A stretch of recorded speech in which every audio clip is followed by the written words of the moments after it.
Okay, we're going to get started. If you could please take your seats.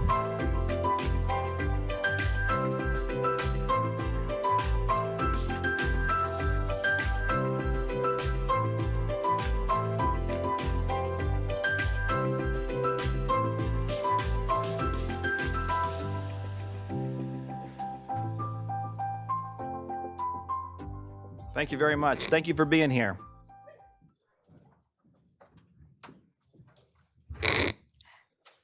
Good afternoon, everyone. Welcome to what I know is going to be a very meaningful afternoon that's going to inspire everyone that's here. And thank you for joining us either here in person, and we've got a full room here, but also there are many people online, and so I want to thank them for joining us too. I'm Linda Klein, and together with Ryan Germany, we're the co-chairs of the event today. I want to thank the American Bar Association and its president, Mary Smith, who you're going to meet very soon, for creating this very important task force on American democracy and for choosing Atlanta for its first stop on the listening tour.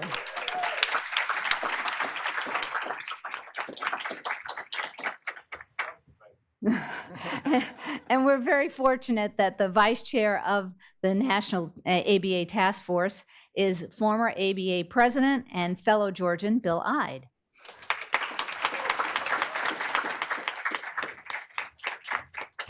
And I want to thank the host committee for bringing us all together for what is obviously going to be a very successful event. We're focused today on addressing the key issues facing our democracy, such as ensuring trust in our elections by safeguarding the integrity and nonpartisan administration of elections, and by providing support for election workers, election officials, and educating Americans on democracy and the rule of law and why they're so important to everyone in America. We hope that in listening, we'll develop ideas for improving and strengthening our democracy and our elections. And now, I don't see him, but I hope he's here to address us, is Humberto Garcia Sogren, who spent his career in corporate America, and he's a strategic communications expert, and he's going to give us some very important information. And the task force is very, very grateful for his pro bono assistance in managing this event down to the very smallest detail to ensure its success. So thank you, Humberto. Thank you, Linda. Let's see if I could have the volunteers, because there was only one inaccuracy in what you just heard, and that's the team put this together. So if the team would come up here, I see Elizabeth, I don't see Andrea, but I want you to, Bill keeps trying to quit, but he's on the team. David Becker, we'd love to have David up here. All right, they're failing me now. Kathleen, Andrea, here's Andrea. I just want you to see that the folks that did this so you can thank them. Thank you. Peer pressure. Here we go. That's more like it. And Linda. No, not Linda. Thank you all.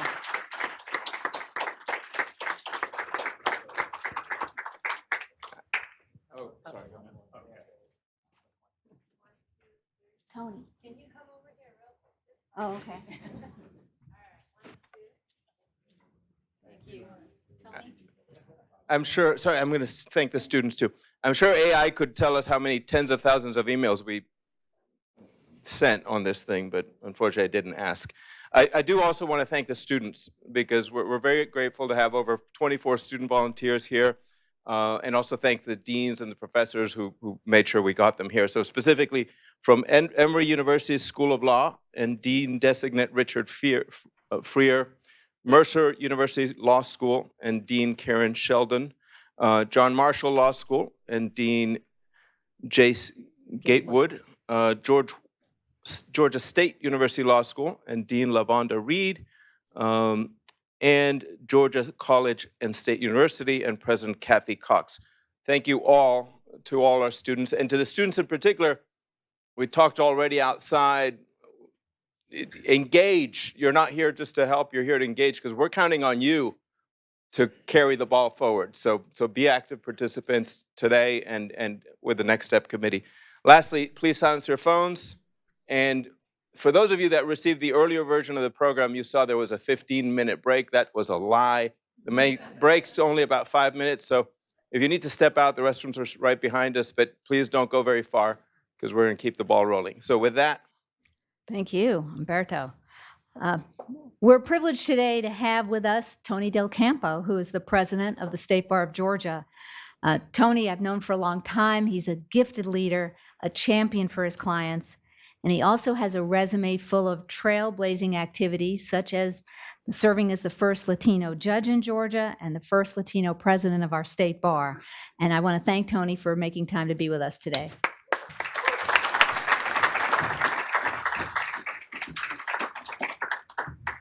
Thank you, Linda, for that kind introduction. And on behalf of the 54 some odd thousand lawyers in the State Bar of Georgia, I want to welcome everybody to this wonderful event.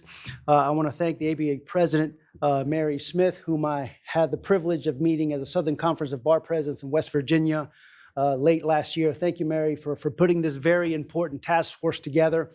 I am an immigrant. I was born in Peru. And if any of you know anything about Peru, you probably know that the overwhelming majority of our former presidents are in prison or have been in prison. So democracy is critically important to what we do. And task forces like these make sure, or at least attempt to make sure, that that doesn't happen in our country. So thank you guys for putting everything together. If there's anything to do, anything we can do from the State Bar to assist you in any way, please do not hesitate to call on us. Thank you very much for allowing me to say a few words.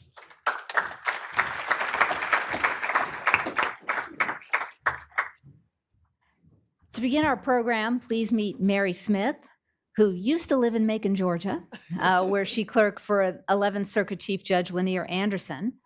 And Mary's career then took her to large law firms, large corporations, and to the highest level of government, even working in the White House and serving as CEO of the $6 billion Indian Health Service. Mary is the first Native American president of the American Bar Association, and she's a member of the Council on Foreign Relations. And Mary's going to have a conversation with our task force co-chair, Judge Michael Ludig, who began his career working with the Chief Justice of the United States Supreme Court before he even went to law school. And following law school, he worked in the White House counsel's office. He then clerked for future Supreme Court Justice Scalia and later for Chief Justice Warren Burger. And after private practice at a large law firm, he worked in leadership at the Department of Justice and then was nominated and confirmed to the Fourth Circuit Court of Appeals, and at the time was the youngest serving federal appellate judge in the country. And after leaving the court, Judge Ludig became general counsel at a Fortune 100 company. And so I cannot wait to hear what President Smith and Judge Ludig have to say. Thank you very much.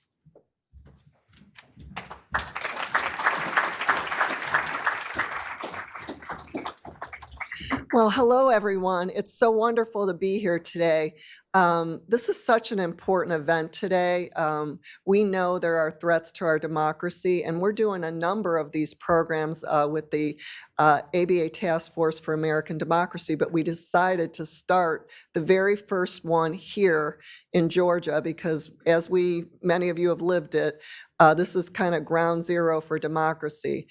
A little bit about why the task force was created.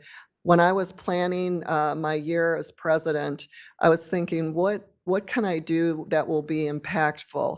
And I thought back to my father, who actually didn't even graduate high school. He lied about his age to enroll in the Navy during World War II. And that was another time when you saw autocratic forces and threats to democracy. And everyone pulled together, and we're not really seeing that now. And it was important to me as a lawyer because for us lawyers, when we become lawyers, we take an oath to uphold the Constitution and the rule of law. And that oath still carries me to this day. So I'm thrilled.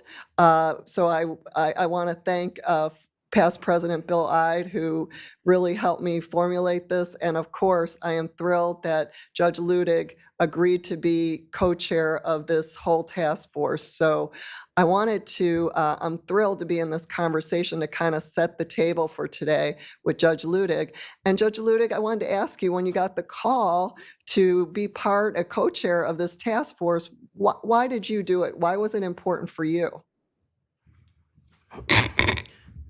Thank you, Mary, and thank you, American Bar Association, for your prescience and your responsibility in convening the task force on American democracy. First, just a word. Mary said that I have to be very brief, briefer than I'm accustomed to being told that I must be. And I reminded her that not only am I a former federal judge, not to be rushed, more importantly, I'm a Southerner. And I said to Mary, Mary, with all respect, my whole life I've tried never to talk any faster than my mind can think. And I said, there's a lot of people today that ought to consider that. So you'll notice there is no red light in my instance, so, but I'm going to try to be brief. Thank you also, Georgia and the State Bar Association for sponsoring the task force in its inaugural listening tour. It's named that for a reason. We don't have the answers. No one else, obviously, in official position in the United States of America has the answers either. They don't even know the questions. We all know the questions, and the only way that we're going to get our country out of the precarious position that it finds itself in today is to listen to the American people. Listen to the American people and let them tell us what they believe the problems are and what they believe the solutions are. And then it's going to be our responsibility at the task force and the ABA, and then ultimately the responsibility of the American officials to find these solutions, execute them, to ensure that we bring back American democracy to the point that it was not too long ago the envy of all the world. So when I got the call, Mary, I was honored. It is perhaps the highest honor of my life because of the mission. American democracy and the rule of law are in grave peril today. And there's no one in America who even doubts that. But America as a whole is at a loss on how to save America's democracy. And that's what we're all about. In a similarly tumultuous time, many years ago, Abraham Lincoln, at the age of 28, gave perhaps the most famous speech ever to be given in American history about America's democratic institutions and her institutions of law. In a speech in 1838 at the Men's Lyceum in Springfield, Illinois, that 28-year-old young man, needless to say, he was not yet President of the United States, said what we need in America today, some years past, is a revival. A revival around the Constitution and laws of the United States. Said Lincoln, we've got to bring back a reverence for the Constitution and the laws of the United States. So much of what Abraham Lincoln said, and so much of what our founding fathers said almost 250 years ago, was prescient to this day in America's history. It is as if our founding fathers foresaw January 6, 2021. And they, as did Abraham Lincoln, foresaw today in the United States of America. That's not me characterizing where we are. That's our founding fathers, and no less a figure than Abraham Lincoln. So this is a nationwide effort, and we will either succeed or we will not succeed. The founders didn't take for granted that we would succeed. They foresaw where we are today, and they questioned whether we could long endure. And that's the test that we face today. So, lawyers, the ABA, as representing the organized bar in the United States, is the single best entity, frankly, to lead this effort. Why? Because the organized bar, a couple of million lawyers nationwide, they are uniquely positioned, and they are uniquely qualified, and they are uniquely obligated by oath of office to support and defend America's democracy and the Constitution of the United States. If that sounds like an enormous obligation on we lawyers, it's because it is. And we must stand today and affirm what we believe, and that we believe in the Constitution of the United States. So thank you again, Mary, and the American Bar Association for recognizing that you are in the best position in all of America to lead this nationwide effort to save American democracy.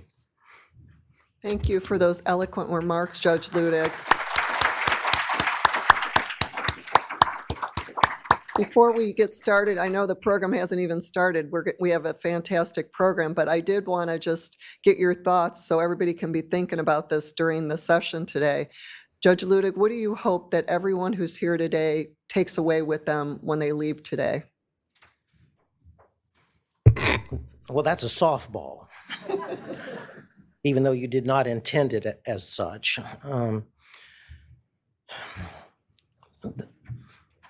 Every single one of us, as citizens of the United States, have a role and an obligation to play in this effort to save America's democracy. It's been variously stated that it's a contact sport. Having just read that there was a Super Bowl the other night, this is the Super Bowl of American democracy. And every single one of us in this room and in every room across America is on the field. And not one of us can leave anything on the field, Mary. And if we do but that, we will have won the Super Bowl for America's democracy. Right. Well, thank you, Judge Ludig. Thank you so much. I think we'll start our program now. So thank you, everyone. Thank you, Judge.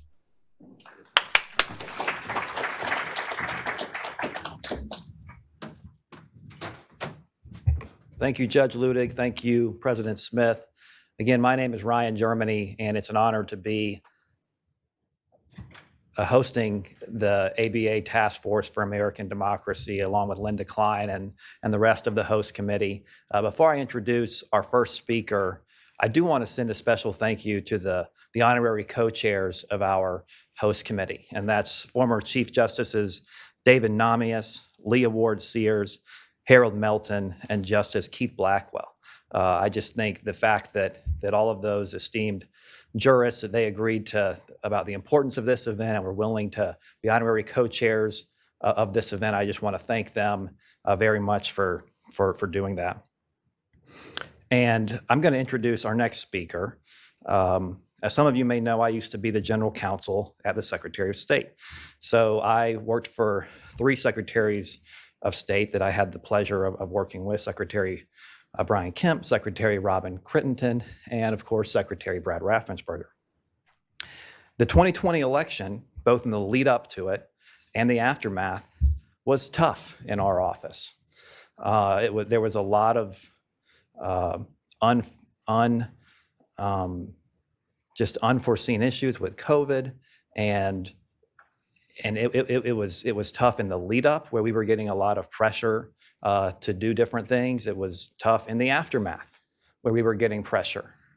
And one thing that Secretary Raffensperger said throughout that I'll never forget is he said, "Adversity doesn't create character, it reveals it." And it was my honor to work for Secretary of State Brad Raffensperger. I think we all know his character because we've seen it. And as someone who worked for him, I just want to say, thank you for doing that. Thank you for doing your duty in spite of the pressure not to. And please come up and address us. Thank you for being here, Secretary Raffensperger.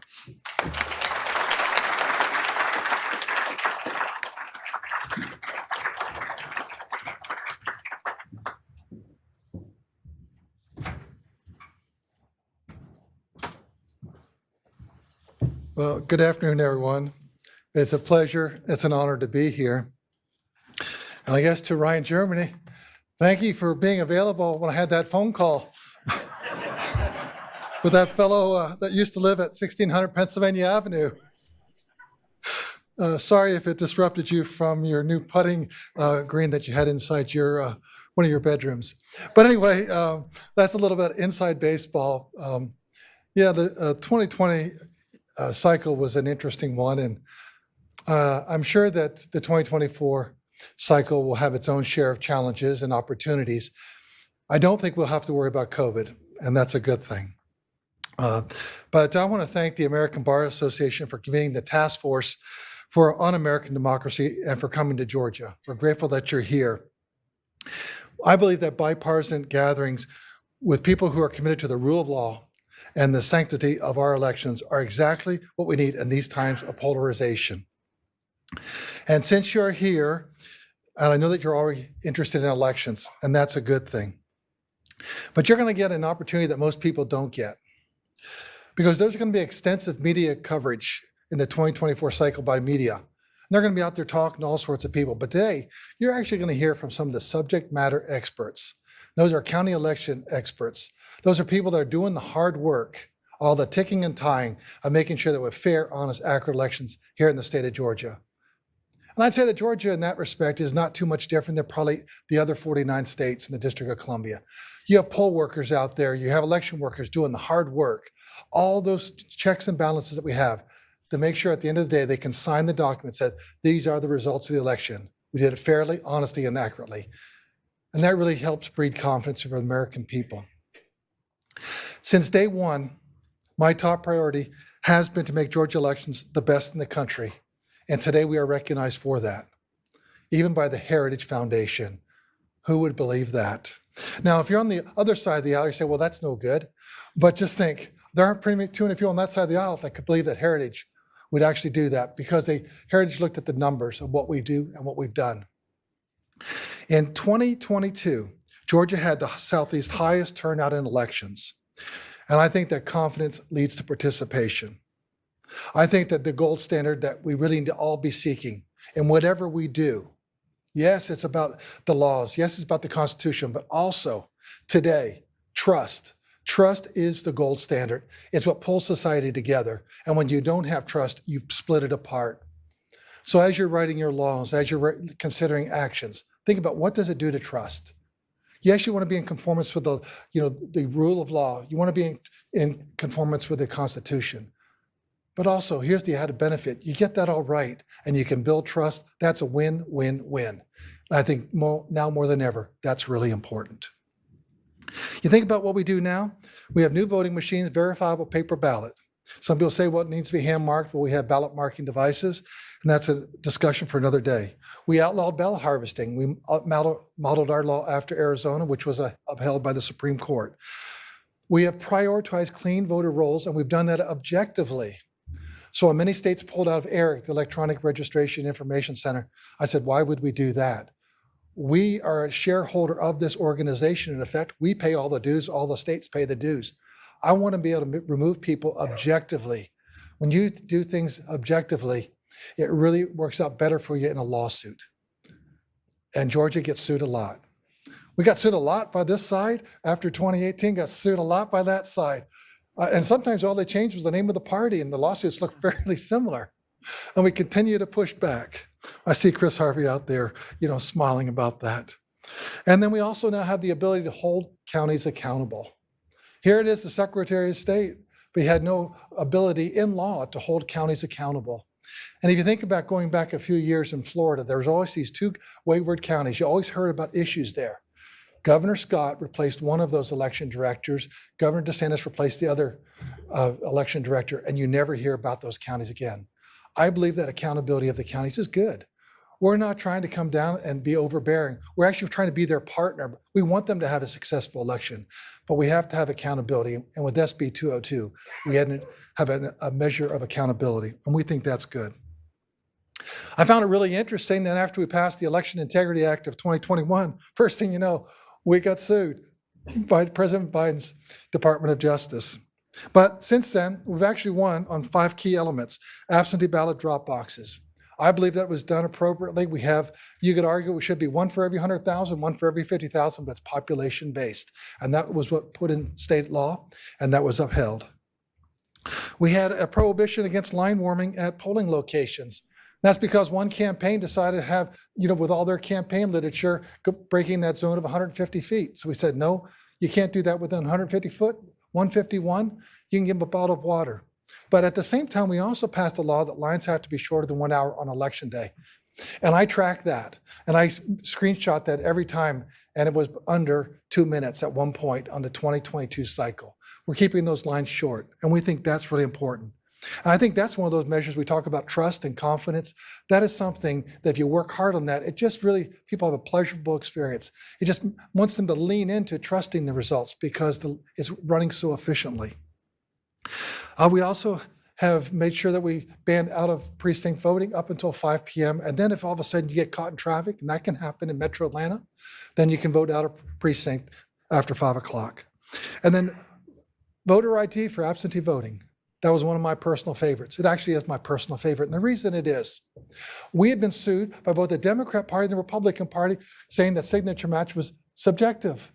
I'm an engineer. It is subjective because sometimes how do you know it's really that person? But when you use driver's license number with photo ID, that is objective. What's interesting, we got sued, but yet Minnesota's been using that same form of identification for over 10 years and they never got sued. So I'd just like to ask y'all, what's going on here? The law needs to make sure it's fair and accurate and the same for everyone. But we went on that, and we did. We've been called Jim Crow 2.0. We lost the All-Star game, but guess what, folks? It's coming back in 2025, and we're excited about that. We feel that's real exoneration. And so we feel like we really kind of hit the sweet spot of where we need to be. But that's just me talking. And so what we actually we're excited to receive a poll from UGA and MIT, a joint poll. And they actually came up and polled people, and they found 99% of Georgia voters had no issue casting their ballot. Over 90% felt very confident in those results and the accuracy of what they saw. So I know that some of you may not agree with all the points I made, because that's what's in law. And I see it with my viewpoint, and I think that by and large, SB 202 was good legislation. Now, if you want to talk about me coming off the state election board, I didn't support that. But it is what it is, and you just kind of move on. But I want to talk a little bit, just really briefly. A lot of times when I talk to people all over the state, and they're not as plugged in as you are, they always say to me, what happened in 2020? Honestly, I'm glad you asked. And here's what you can share with your friends at the supermarket, out there at the ball field. 33,000 Republican voters who voted in the June 2020 primary never came out to vote in the fall election of 2020. Didn't come out at all. Now, whose fault is that? It's not mine, because we don't run elections. That's the campaigns. And you know that both campaigns, Democrat and Republicans, they know who voted in their primaries, and their job is to chase those voters. 33,000 didn't come out in November 2020. The other thing that we happen to notice when we're looking at data, that there was 27,900 voters that skipped the top of the ticket and yet voted down ballot. And we saw the Republican congressmen collectively got 27,550 more votes than President Trump. Taken together, those two numbers, either one of them, President Trump would have carried the state of Georgia. Taken together, it's about 61,000 folks. And it's interesting that Governor Kemp won in 2018 by 55,000 votes. This is a bellwether state. This is a competitive state. You got to run a campaign. You can't take anything for granted. This isn't some state where it's 80-20. This is where you really have to run hard. But those are the facts, and that's campaigning. I do also want to let you know that that people said that there was 10,315 dead people, and we found 2 at that time. We found 2 more. That's just 4, not 4,000. And so we verified that. They said there was 2,056 felons, less than 74. And they said there were 66,000 underage voters. There were 0. We checked out everything. So then obviously the big one was that State Farm Arena. So I tell folks, well, our investigators looked at it. Well, we don't trust you guys. Well, the GBI looked at it. Well, we don't trust them. And the FBI, and then someone that was in North Georgia that said, well, you can't trust the FBI. And everyone's kind of laughing, and that's kind of a funny. Did you know the U.S. Attorney, B.J. Pack, he looked at it. He didn't see anything. And I want to give a shout out to that man right there, B.J. Pack. He deserves a round of applause for what he did in 2020.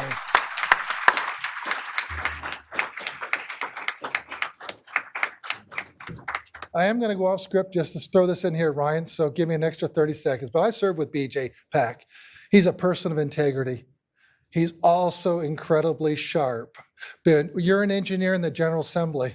Even though you may not like them out there in the construction business, because it could be a lawsuit there, when you're in the General Assembly, you really value a sharp legal mind. And B.J.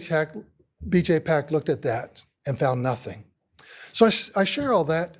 And then they said, well, I can't trust that. So I said this group, it was a Tea Party group, Republican group. I said, well, if President Trump could handpick someone to look into that, he gets to pick whoever he wants. Would you then abide by whatever that person found? He says, yes, I would. I said, did you know he did? Because then President Trump got a new U.S. attorney from the Southern District, Bobby Christine. And he came up here, he's even quoting the AJC. And it was kind of like, there's so much smoke, there had to be a fire here someplace. And he looked at all this stuff and he dismissed that case. He's now the prosecuting attorney, the DA over in Columbia County. And he says, Brad, you can use my name whenever you want to, because Bobby Christine found nothing. But meanwhile, that's an urban legend that still lives out there.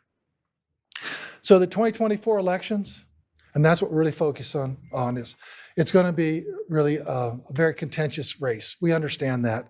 I think it probably will have 2 nominees that have probably faced each other before It is what it is. But in Georgia, we're going to have honest, fair, accurate elections.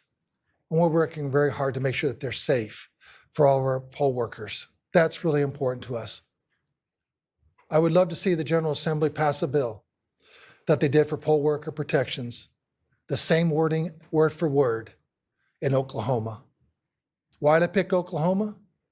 Because it's an 80-20 state, 80% Republican, 20% Democrat. And if they'll pass something, have the guts to do that, I think we need to do it here in Georgia. These people need to make sure that they're not doxxed. They're not attacked for what they do.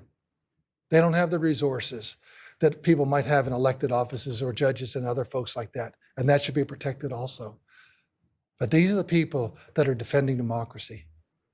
It's probably some of the most noble work any person can do, volunteering to be a poll worker, working as election director. It's good work. They're good people. This is a good state. I love it, and I appreciate all you being here today. Thank you.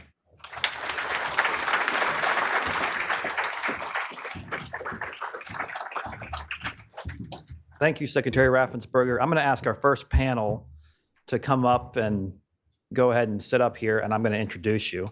It's definitely nice to have, I appreciate Secretary Raffensperger, your shout out to former Representative BJ Pack. It's good to have sharp attorneys in the legislature. I see former Senator Jen Jordan too, so I appreciate y'all's service. I'm going to do a quick introduction of the moderator and the panelists. There's more information in y'all's materials. David Becker is the founder of the Center for Election and Innovation Research, and you'll see a lot of people on TV talking about elections this year. If you see David, I would stop and listen because he's one of the people that actually knows about elections. He's in elections in Georgia and throughout the country for longer than he'd probably care for me to say, but it looks great. Next to him, we have. Let's see, we have Shauna Dozier. Shauna Dozier is Lynn, you're over here next to David, sorry.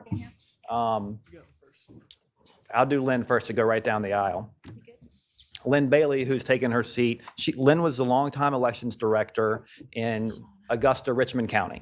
And there's more information in her material. She's got a long list of things she's been involved in elections, but she was definitely one of the people when I wanted to know, okay, how does this really work at the county level? When I was Secretary of State's office, I would call Lynn, and I really appreciate her involvement. Next to Lynn is Shauna Dozier. Thank you, Shauna. Shauna is the Clayton County director of the Clayton County Board of Elections, and she's been there, and she is the immediate past president of Gavrio, which is the Georgia Association of Voter Registrars and Election Officials. And so Shauna brings not only her Clayton County experience, but also that statewide perspective of all the state election officials. And next to her, we have Judge Jonathan Fordham. Some of you probably know that we have a few counties in Georgia who still have probate judges as the superintendent of elections. And Judge Fordham is the probate judge of Bleckley County, and he's also the superintendent of elections. And I think it's great to have, we have some bigger counties with Richmond County and Clayton County, but we also, we have a lot of rural counties in Georgia too. And so I really appreciate Judge Fordham being here and providing that perspective. Finally, Blake Evans, at the end of the row, last but not least, is the state elections director and Secretary of State Brad Raffensperger's office. Blake comes from a county election background, so he has that background. And I just know there's so many people across the state, county, state, who are putting in so much time and effort to ensure that we have 2024 elections go smoothly. I'm going to turn it over to David, but thank you guys. Thank you, Ryan. So as Ryan noted, for someone who's never lived in Georgia, I feel like I've been working in Georgia a long time, and I've actually seen some lawyers that I've litigated with and against in this room for over 20 years, and it's great to be back here. Also, I'd like to really thank the ABA for putting on this event, and particularly the leadership of Judge Ludig and Secretary Johnson and Mary Smith for putting this task force together, on which I'm so honored to serve, and for putting these events together. Brad kind of alluded to this when he just spoke. It was almost exactly 1,200 days ago that the United States and the men and women who serve as public servants to run elections in our country, including many of the people here to my right, put on the most secure, transparent, and verified presidential election this country has ever held. It's not just my opinion. It's not just anyone's opinion. It's not just the opinion of Trump's Department of Homeland Security, which said that. It's not just the opinion of lawyers in Trump's Department of Justice, like Mr. Pack, thank you for your service. It's not just the opinion of Republican and Democratic election officials from all around the country. It's not just the opinion of several people who wrote a report called Lost Not Stolen, which can be found at lostnotstolen.org, conservative jurists, including Republican-appointed judges like Michael McConnell and Tom Griffith and Judge Ludig, Republican lawyers like Ted Olson and Ben Ginsberg, who signed onto that report. And it's not just the opinion of places like the conservative Hoover Institution at Stanford University, which has looked at all of the claims and found that none of them had any merit. It's objective fact, looking at what we have seen in that election. We saw better voter lists than we had ever had before, thanks to states using technology to better keep their voter lists clean and using things like automatic voter registration, which works exceptionally well in the state of Georgia. It's a model for the nation. Things like ERIC, as Secretary Raffensperger alluded to. We have more paper ballots, more verifiable paper ballots in the United States than we have ever had since the introduction of computers in any way for about a century in the system. In 2020, about 95% of all ballots nationwide were cast on paper, including all of the ballots cast in all of the battleground states. There are only a handful of states, 6 states, that have any form of non-paper ballots, and none of them are battleground states. They're states like Louisiana and Mississippi. We have more audits of those paper ballots than ever before to confirm that the counts were accurate. 43 states in DC, basically all of the states that have paper ballots, did a hand tally of a statistical sampling of those ballots to confirm that the counts were accurate. We have more pre-election litigation to confirm the rules. God, do we have more pre-election litigation to confirm the rules than ever before? You probably saw some of it here and in every other state. That's a good thing generally, as long as it's not done right before an election. It's good to clarify the rules. The rules should be clarified. If you think the Electoral Count Act is unconstitutional, it's been around since the 1880s, bring on a lawsuit. But don't bring a lawsuit after you've lost. And we've had more post-election litigation than ever before, including in this state, a lot of it, that confirm the results. And as we sit here today, about 1,200 days since that election, there's still not been a shred of evidence presented to any court anywhere in the country that would indicate any problem with the results of that election. We know who won the 2020 election, just like we know who won the 2016 election. In both cases, the winners of those elections took office as appropriate. What's really amazing about the 2020 election, though, if you look at all of that, is that despite all of the disinformation that swirled around it, the men and women to my right and all over the nation of both parties who serve to run elections and give us all our voice somehow managed the highest turnout in American history in the middle of a global pandemic. 20 million more ballots than had ever been cast in any election in American history. 2/3 of all eligible voters, the largest percentage that we've ever seen since universal suffrage. They managed that. And in Georgia, they managed that while they were also implementing a new paper ballot voting system for the first time. And if you think about it, after that election, we should have thrown them a parade. We should have thanked them for their service. We should have encouraged more people to join them in their sacred calling.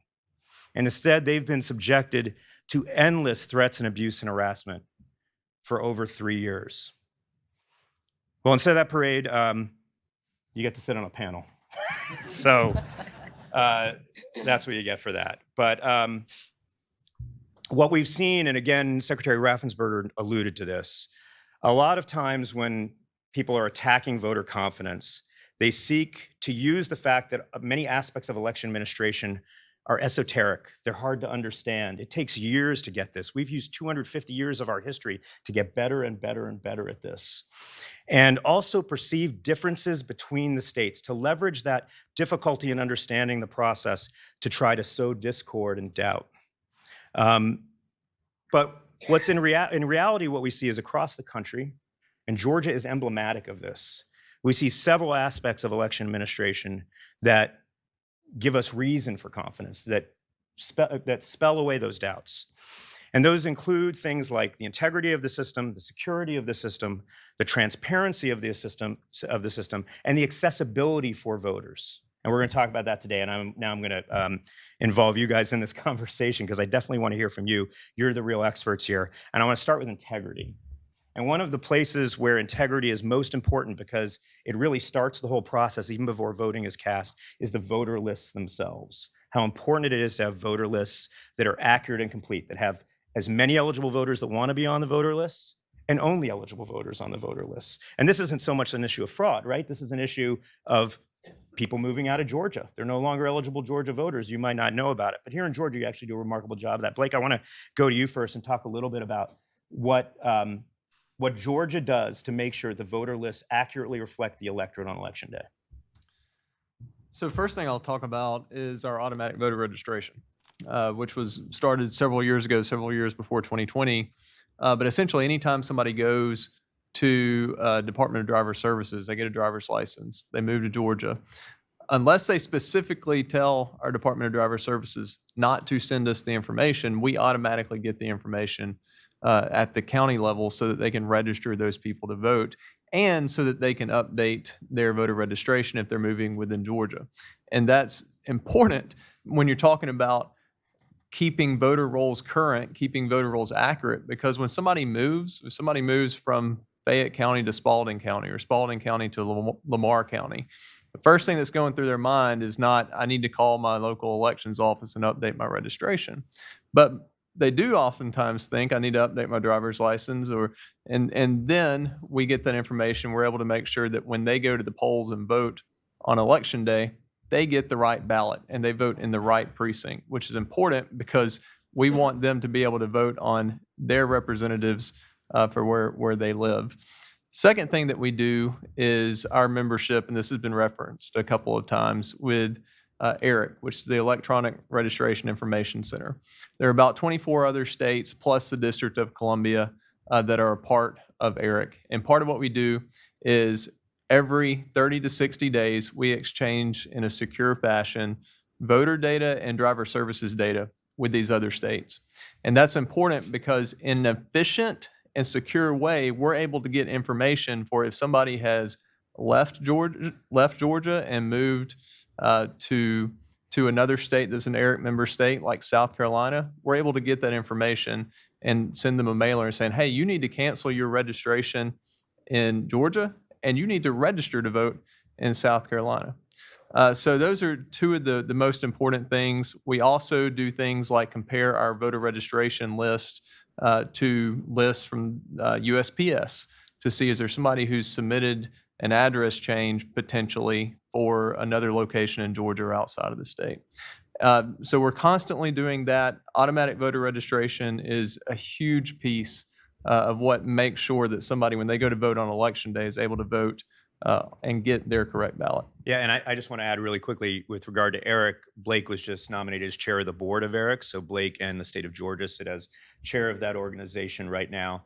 And I'll also point, my organization, Center for Election Innovation Research, did an analysis of Georgia's automatic voter registration system and found that Georgia is really leading the way in terms of both the completeness and the accuracy measures, thanks to the way that Georgia's Department of Driver Services and Georgia's Secretary of State's office work so closely together and synchronize that data. And I'd be happy to send a link around it. I'd love to talk to the three of you, and maybe you can all talk, because you see voter registration down at the retail level, at the voters who might be coming into the polling place, who are, if their voter record is out of date, that could be a problem for them, that could lead to lines. Jonathan, we want to start with you and maybe see what you're seeing in terms of how Georgia has improved its voter list over time. So the situation in Blakely County is a little different than everybody else that's up here. We have about roughly 8,000 registered voters in Blakely County.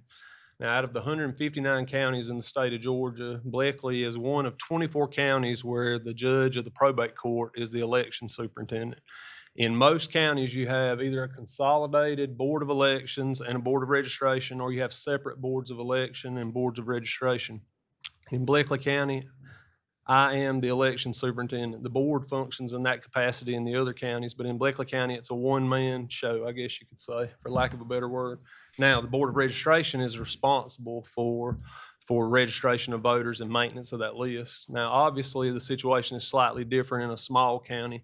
In my county, our Board of Registrars is made up of individuals who have worked, many of them for 20-plus years in elections. They read the daily paper and look at obituaries, and they're removing people from the registration list as they become aware of these things. They're they take very seriously maintenance of the rolls. So, and they're able to do that because we're in a small setting and they share time. And actually, as the superintendent of elections, I'm not involved in that side of it, but I work closely with them to implement advanced voting and those types of things. So we work closely, but they take very seriously that particular duty, and they're very thorough about making sure that our voters lists are up to date and kept current. Shauna?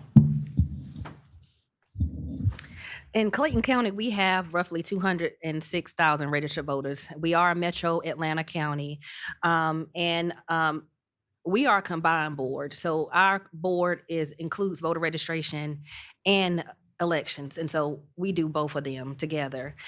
In addition to what Blake and Judge Ford just said, another way for us to verify our voter list, in addition to reading the newspaper and going in obituaries, we also work with Social Security Administration and also with Vitals. We do work with our county offices such as probate court, the probate judges, and we get a series of reports, and we take those reports and also use them to compare our voter registration list to make sure that we have the most accurate list going into the elections. Also, when we do find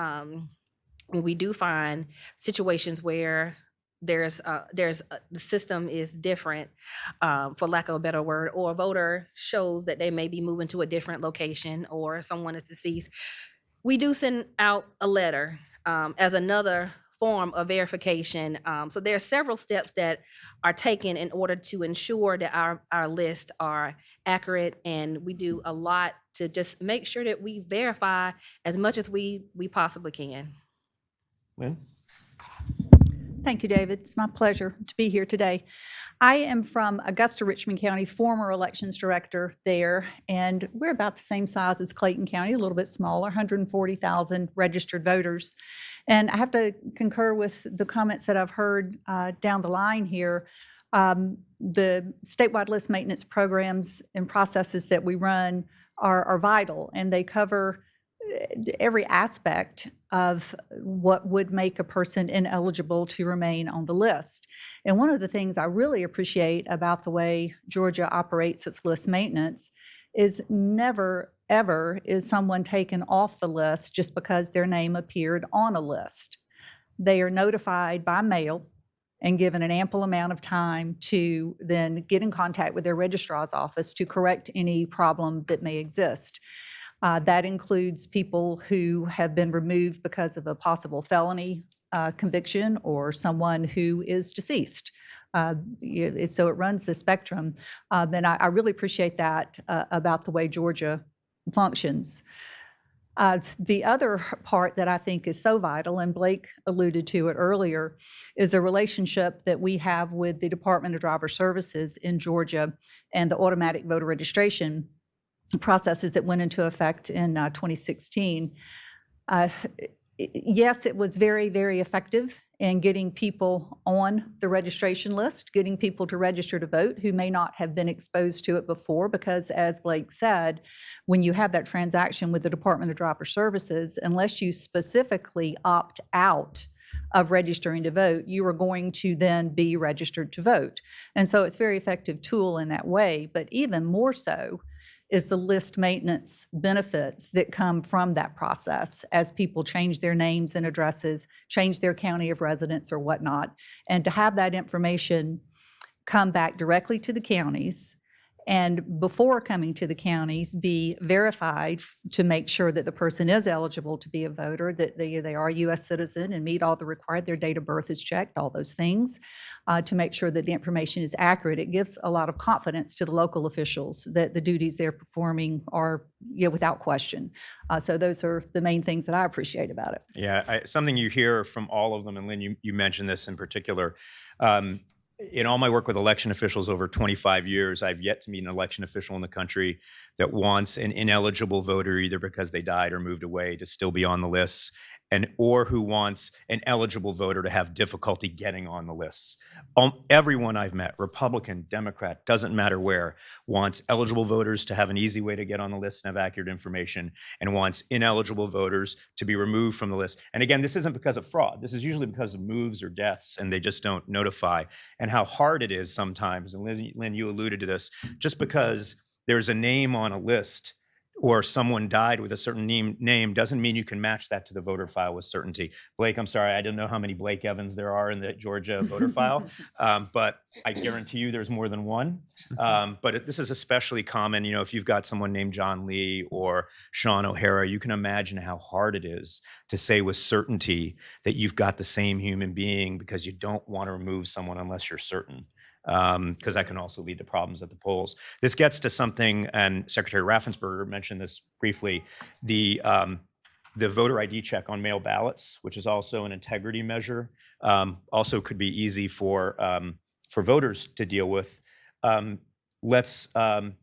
why don't I go to you first, and then we'll work our way around. Can you talk a little bit about what that is, how it works in Georgia, and how it's an integrity measure for those mail ballots? Absolutely. So essentially, in order to vote absentee by mail here in Georgia, once you request your ballot and you want to complete your ballot and return it, on your envelope, you will have a spot where you will put either your driver's license number or your state issued ID number along with your signature. If you don't have your driver's license number or state issued ID, you can put the last four of your social there. But one of the things that we did after that law change in 2021 was we worked with an organization called the Center for Civic Design. They are a group that offers basically free design services, and they have studied and researched the ways that you're able to take legal language and parts of statute and put them in plain language so that voters, when they receive something, are able to follow clear instructions and fill out the form correctly. And we worked with them to redesign our envelope. And so here in Georgia, once a voter's ready to return their ballot, they put their ballot in the envelope. We have a enlarged flap, and it's got two tape seals on it, essentially. The voter completes their information.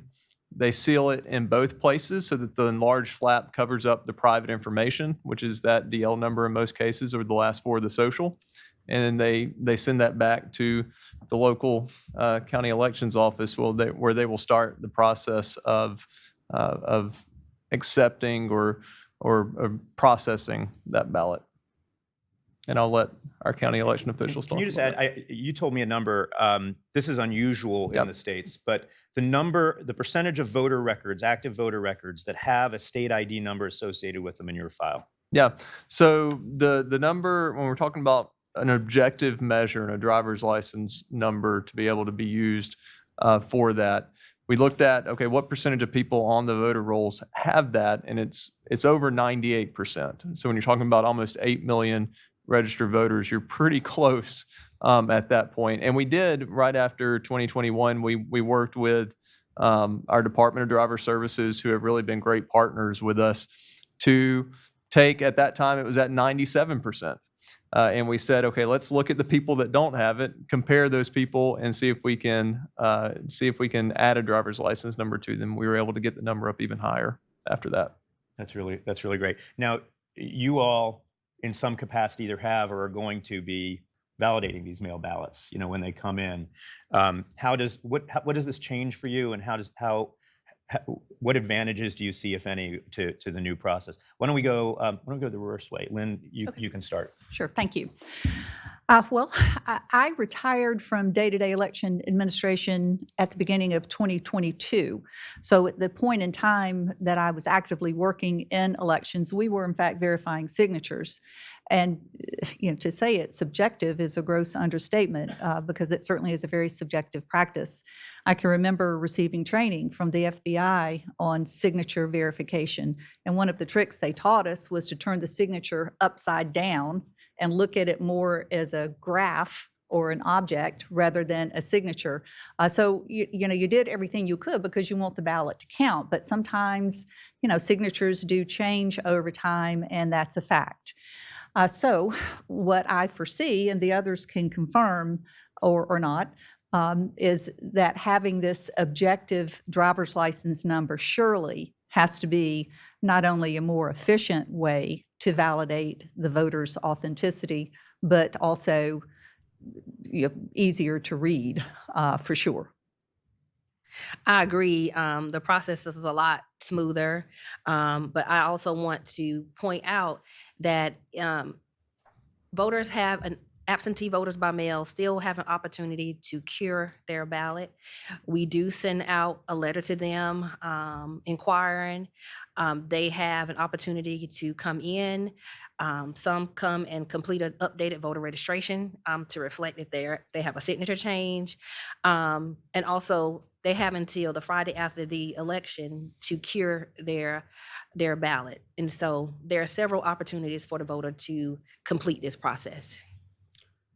Processing absentee ballots by mail is a duty of the Board of Registrars, so it's not something that I'm involved with directly. They basically turn over to me a set of ballots that they have verified and accepted that I then incorporate into the election results. But I know just from general feedback from them that I think they really like the process. It simplifies things a lot because I think they stressed a lot over signature matching. It was a duty they felt like was almost an impossible duty to do at any level of, at any level that they were comfortable with what they were doing. So I'm noticing the clock, so we're going to move forward to the next topic, which is security. I want to talk about you've all had some experience with the switch to digital voting, which was around Georgia for about 2 decades, to the new paper ballot voting system. And Shauna, if I can start with you this time, how has that shift worked? How do your voters like it? How confident are you in the security of the system? I feel very confident in the security of the system.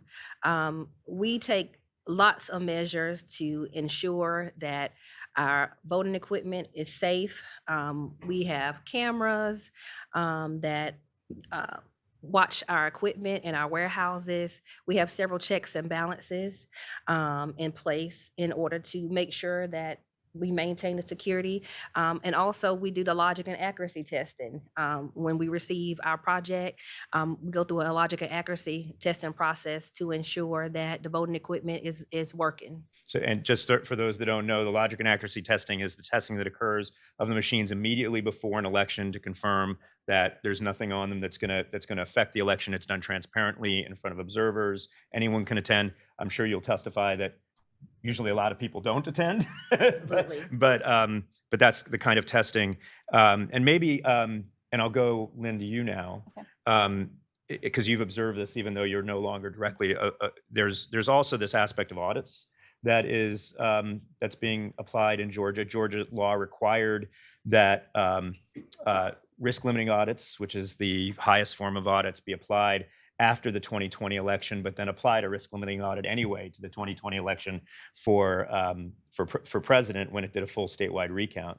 Can you talk a little bit about what that procedure is and how it confirms the machine counts? Sure. So the risk limiting audit, as David said, was implemented for the first time in 2020. And, I must say it was unlike any audit that's been conducted since then because we did a full hand count of the ballots. But, and I'll digress for just a moment, but I must say that the hand count, while it was, it was a huge chore. In our jurisdiction, we had 87,530 pieces of paper to go through. And there were around 100 volunteers working at bipartisan tables counting those ballots. And to have that count come out with only a 5-vote difference between the machine count was impressive. It impressed me.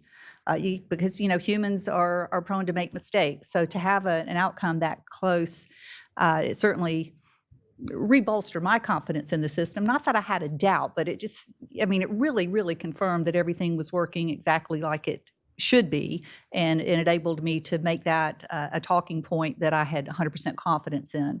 So moving forward, the risk limiting audit is more a random selection of a precinct and an office that is selected by the Georgia Secretary of State's office for a hand recount.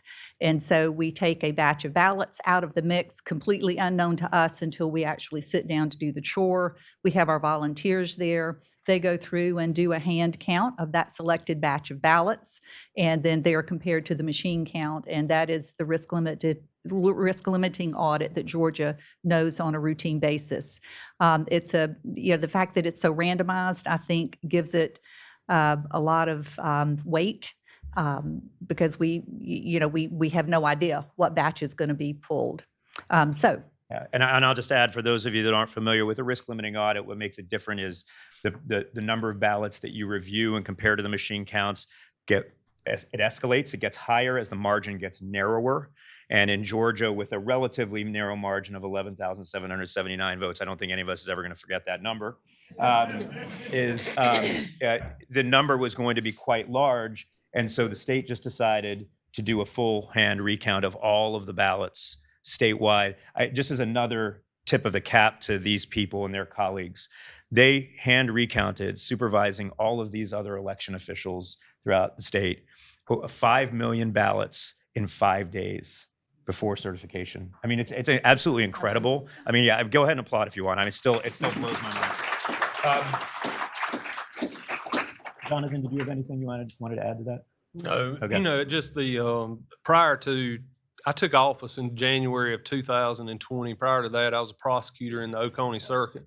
So my only experience with elections was voting. I knew nothing about elections equipment. And now I understand why the previous probate judge resigned before the Dominion equipment was put into place. But basically, I got the advantage of learning like everybody else was learning, with no background knowledge or no preconceived ideas about how the equipment works or whatever. So when we did our first recount, I'll be honest with you, I was a little bit nervous, because I was like, man, if this thing doesn't match those numbers that we came up with. But I was really surprised, and I've done multiples of them now. And every single time we've hand recounted races, whether it be state audits on the small scale or the entire recount like we did in 2020, those numbers matched exactly. I mean, it was amazing to me when you see people sorting ballots into stacks by the name of the candidate they were voted for, and then you count them all out and the numbers exactly match. It really, and it's been the response and the experience that I've used to respond to groups who have advocated for various things throughout the time, to say, look, here's what I've seen, here's what I've done, and here's why I'm confident that the results that we give you in Blakely County are accurate, and I can understand how they're put together, and I can vouch for, the accuracy of what we're reporting on that night. So. Yeah, and I'll just remind everyone, there are cards at your tables. You should feel free to write a question out, hand them to the volunteers. They'll bring them up. I'm just going to bring up one final point about transparency, because whenever I talk to election officials, one of the things that strikes me is how much all election officials embrace and welcome almost extreme transparency into all of the process. Can you talk about how transparency governs so much of what you do, and how almost every step of the process is observed by representatives of both parties and multiple people and logged? Blake, why don't we start with you from your perspective of the Secretary of State's office? Yeah, I'll start with that. And I'll also, to kind of close out the risk limiting audit conversation, in 2020, we did that risk limiting audit. And at that time, the law said basically that a risk limiting audit, or an audit, is required after every federal general election, so every even year. Since then, we worked with our legislature, and we have expanded that to where now a audit is required following any statewide or federal contest. So this year in 2024, we will have the most audited elections in the history of our state, because we're going to audit after the presidential preference primary in March, after the general primary in May. If there are congressional runoffs, we'll audit those, and then after November, we'll do a risk limiting audit as well. So we're about to have the most audited set of elections in our counties. To their complete credit to them, because they're the ones doing the work and auditing, they've really leaned in and have really contributed to a culture of auditing in our state, because like the judge mentioned, they've really seen the value in being able to articulate to their citizens what the value that comes out of doing an audit. But all that's open to the public. We put on our website, they put on their website where they're holding their audit, so that people can come in, they can watch as their audit teams go through their stacks of ballots. On the front end of the election, like we mentioned, the logic and accuracy testing, that's completely open to the public. And then, if they get into a situation during the election where maybe on a ballot, a hand-marked ballot or something, an absentee ballot, there's a questionable mark, that goes to a bipartisan vote review panel for that bipartisan vote review panel to make a decision. I mean, one of the things that I've done or have tried to do locally is, prior to taking this job and prior to being a prosecutor, I clerked for 3 different Superior Court judges. And one thing I appreciated about their office was the insulation they had from outside people. Nobody comes in and just talks to the judge about something. Well, in probate court, it's slightly different. You're giving marriage licenses, you're giving weapons carry permits. People are coming in to ask you all sorts of questions. So immediately, I just opened the doors and I made close relationships with the Democrat Party, the Republican Party, all these local representatives. And I say, hey, here's what we're doing. Come join us. I call people all the time and say, come on down here, take part. And over time, a relationship of trust has been built, and it's really been a useful tool to hit some of these conflicts that come in head on and say, it's nothing secret that's going on here. Come join in. Hey, we might even like to have you as a poll worker if you're interested. Now, rarely are they, but. Shauna and Lynn, about transparency. Just to go back to 2020 and the list limiting the audits, I also want to just add that we had observers from out of the state that came in to help us with the process and monitor the process as we went through and counted those ballots.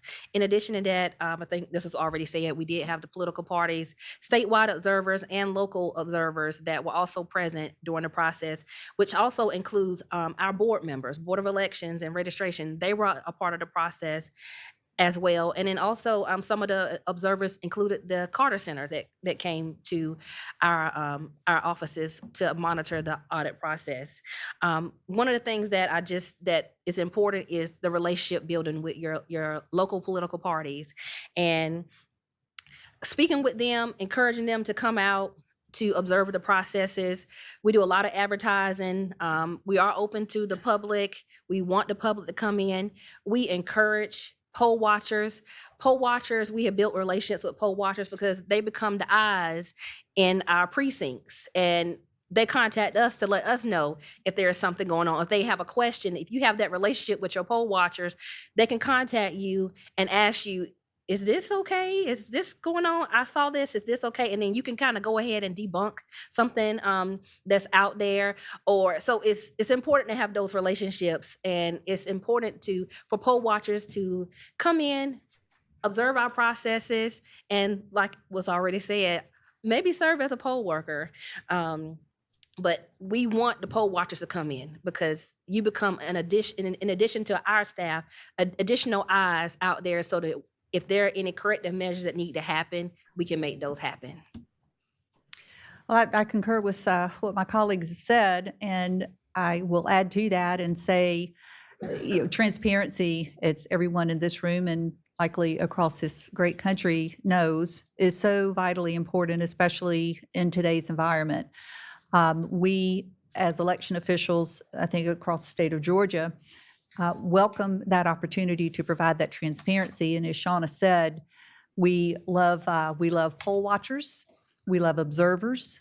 We like to get those questions so we can help provide information that will squelch a potential issue that might be out there that really isn't an issue at all. And it's been my experience that 95% of the time, if you can have an opportunity to talk to an individual and show them exactly why things are done in a certain way and why they need to be done in that way, most of the time they come around, and sometimes they'll even want to be poll workers if we're lucky. Yeah. Thank you. I just want to, whenever I talk at panels like this, several people mention it. If you have questions, anyone in this audience, anyone watching live stream, anyone you talk to, if you have questions about the process and whether it's secure or not, or how accessible it is, the best way to find out about them is to volunteer as a poll worker. You'll see there's training. There's a reason poll workers show up hours before the polling place open and stay till hours after it's closed. They are doing an incredibly important service for their community. You can learn it's that, by the way, that service is so important that I know I and many people in this room, it's one of the reasons I was so offended about the lies that were spread about 2 poll workers here in Fulton County and the degree to which their lives were ruined by those lies. It also translates to the transparency, because that was taken off of a Fulton County live stream, right? It shows how transparent they want to be, but then that was misused to spread lies about it. But highly encourage anybody you know, volunteer as a poll worker in your communities. You will learn why our elections are as secure as they are. So kind of along those lines, the first question I have here is kind of relates to disinformation and the fraud environment. And Jonathan, you alluded to it a little bit, and the doubts that might be there with regard to elections. What are you thinking about and planning for with regard to disinformation that might be spread about the election in this upcoming election in 2024? Any concerns you have about your ability to manage the process in your counties or in the state, and what you might be doing to anticipate that and try to inoculate your voters against disinformation? Blake, why don't we start with you? Sure. So, I mean, one of the things that we're trying to do, and this gets at it, a little bit, is preparing for and thinking ahead of what if disinformation or misinformation comes up during advanced voting or on election day, and then how do you respond to it? So one of the things that we've done about 4 of these so far just in the past several weeks, but we've done some law enforcement and election official tabletop exercises to get people together. And okay, what if there's threats or misinformation that comes out during advanced voting? Who's your public information officer, and how quickly are they going to be able to get a message out to correct that information that's out there? How are you responding to your poll workers, and what messages are you getting out to them to be able to prepare them, in case they feel any of the effects of any misinformation that's out there? One of the things that we did in 2020 was we stood up a website as well that basically listed off the different theories that were out there after the election. This was in the aftermath of the 2020 election, and then put a response to it. That way, as we got the commonly asked questions, we were able to refer people to that website. And I'm sure we'll do things like that as well. And one of the things I also really admired about how Georgia approached things in the aftermath of the 2020 election, they told a positive story about elections in Georgia, and also did not try to play into the efforts to turn states against each other. Trying to play the game of, well, I don't know what they're doing down in Georgia. All I can tell you is my state's fine, right? This is, especially when so much of the doubt is outcome driven. It only is occurring in states where the candidate that those people preferred lost. And Georgia didn't do that at all. Jonathan? Well, and it is kind of frustrating dealing with misinformation, because the burden of proof is so low to just allege whatever you want to, and there's no shortage of theories. All you have to do is just Google it, and apparently that's what most of these people do, because they all come in with sort of the same line of things. But I've kind of developed sort of an elevator speech, I guess you'd say, for how I discuss these things with people. And I found that the best tactic for me is just to build trust by building a relationship. It's not always possible, but the response that I typically get is that I wasn't really concerned about this county anyway. And then I always think, well, then why are you here talking to me? Because I can't deal with any other county. But But no, I don't. I just think that I don't say it. Um, but that's something that I have found to be very useful. The number of people who've come forward with these things have dwindled, and in fact, one of my colleagues in a neighboring county said they had this big contingent at a meeting yesterday, and some of these things were brought up, and she was asking me how to respond to them, and so I basically told her. And I think one of the reasons that this group hasn't been in my office is because I've talked to them before, and they kind of know where I stand and what we're doing, and just that openness and transparency, and also being somewhat familiar with what they're alleging. As bad as I hate to do it, I try to stay on top of what the current theories are, just so I can respond to them. You raised actually a really good point too about the distrust. The farther you are away from election officials and elsewhere, there's often an effort to grow distrust there. So people trust their locals more than they do the rest of the state, more than they do the rest of the country. And so you'll get situations where we literally had a county in Arizona that refused to certify their results because they distrusted the results in another county in Arizona, which is not a grounds for not certifying your elections. That's how deep the distrust can go. Sean and Lynn? Yeah, one of the things that is dear to my heart is voter education. Little known fact, I used to work for the Secretary of State's office, and I was their voter education coordinator. That's how I started out in elections. Voter education is very important. It's very important to build relationships with the stakeholders in your community. We conduct deputy registrar training, and so that community comes in and learn about how to process voter registration applications, how to fill out voter registration applications, and laws around voter registration. So also social media. We're in a day and age now where social media is definitely important with getting information out there. We may not be able to per se debunk every single thing that is put out there, because we all get that message from the radio sometimes, the Friday before election, saying this is the last day to vote. It's the last day to vote for early voting, but it's not the last day to vote because you still have election day. And so we get flooded with phone calls and flooded with people coming at the last minute on the Friday before election day to vote because something has been put out there saying this is the last day you can vote. And so we spend a lot of time just trying to just put information on our website, put information out there on social media, reaching out to our stakeholders and community leaders to help get that information out, whether it's through social media and also on the ground. Also in regards to doing deputy registrar training, high school voter registration month is coming up in April. So we deputize teachers and the college professors within our counties, and it helps build those relationships in the community as well, and that's very important. And one of the things I also like to highlight, our relationship with Clayton County Public School System. We work with them and we provide like a voter education piece for the students that are 18. They come in during early voting.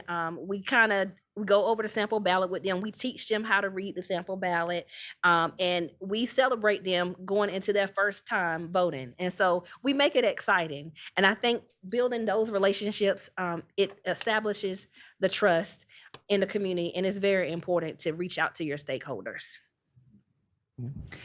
Well, I'll echo some of the things that Shauna said. I think getting to young people is very, very important at the high school and college level, and recruiting them to be poll workers, quite frankly.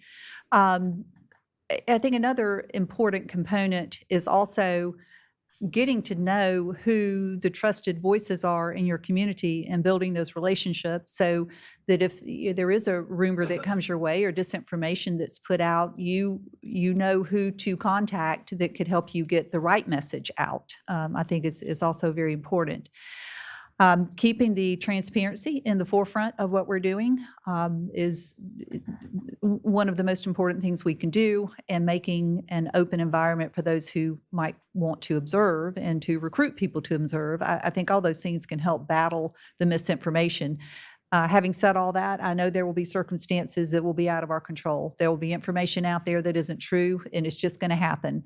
So I think we take those. I think we'll all take those on a case-by-case basis and manage them the best we can. Yeah, we've got so many good questions here, but there's a theme through several of them that I wanted to ask you. that when there are law changes passed in the legislature that change aspects of your work, particularly at the county level, what challenges do those pose for you? Whether you like them or not, they're the law, right? You're gonna follow them. And do you have adequate resources to implement those changes fully? Maybe do you have adequate resources just in general to do the kind of work that you need to do? One of the things I've noted again is election administration has become a much more complex job in the last several years than it used to be. It used to be an election administrator was an election administrator, but now they have to be an expert on cybersecurity and communications and sometimes physical security and other aspects of the job. So especially the county folks, and maybe I'll start with you this time, Lynn. Okay. If you can talk a little bit about the resources you have and the challenges whenever there are law changes made in aspects of of the work that's done at the county level. Well, thankfully, elections are better funded now than they once were. So that's the good news. I think there's been a recognition, particularly after 2020, that election offices are not only underfunded, but under-resourced in terms of human bodies in there to do the work. So, but all that's moving in the right direction. So that's great. The thing that, as far as implementing a new law goes, some laws that are changed are purely administrative. So really the staff in the office are the only ones that need to be aware of it, but then others are more profound and they affect the way people vote. So, identifying where the training needs to happen and providing that training is the key to success. And, honestly, when massive overhaul is made, these days it seems it raises red flags in all kinds of directions, some earned and some not earned.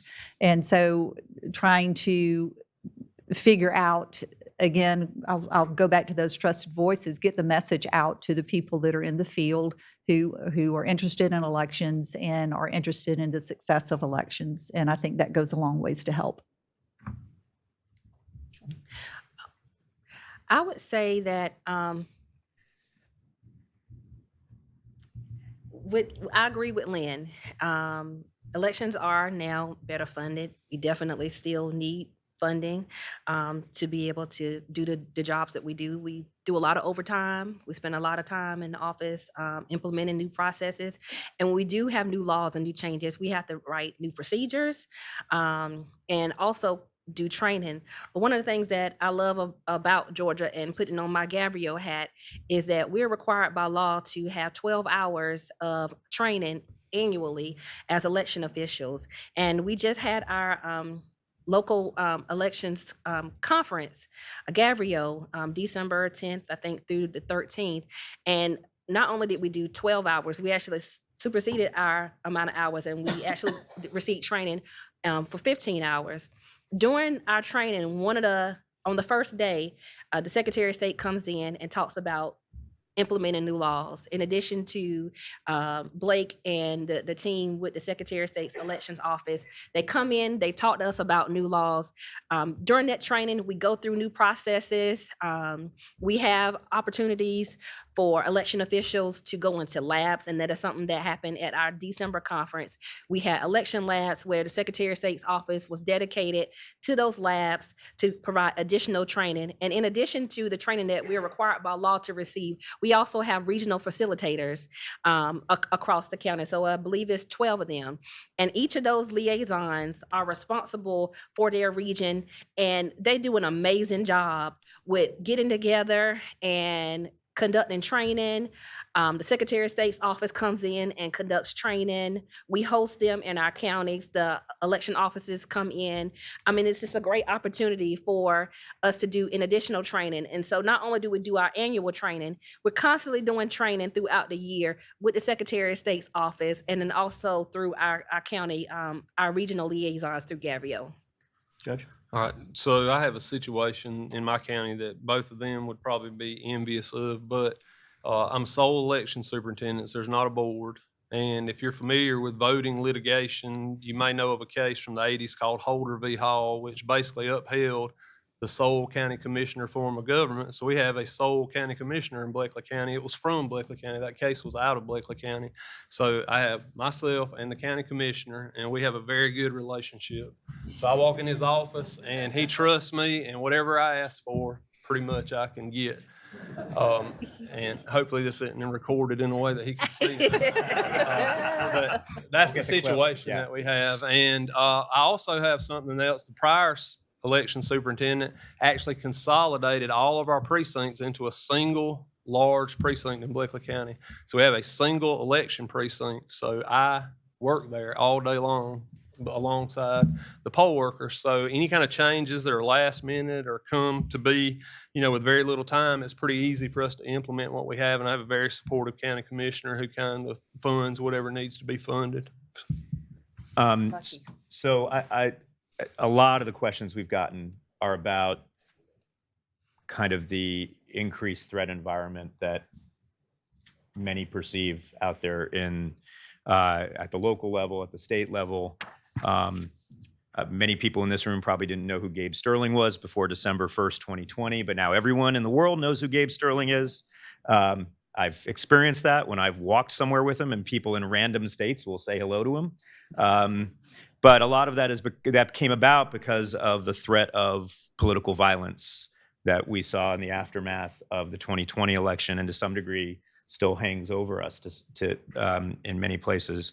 And so many questions have asked, what are your concerns about potential political violence in either before or after the 2024 election?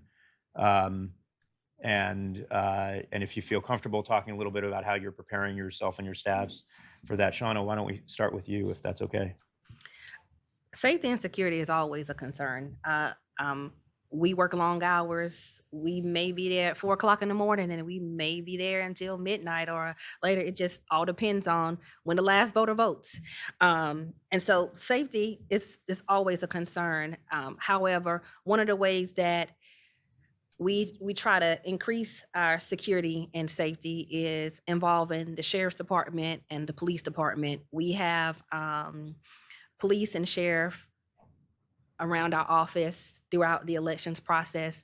On election day, they're out there at the polling locations, driving around to help us as needed. And so that's very important, to involve your police departments, your sheriff departments in those processes. And so that's something that we do.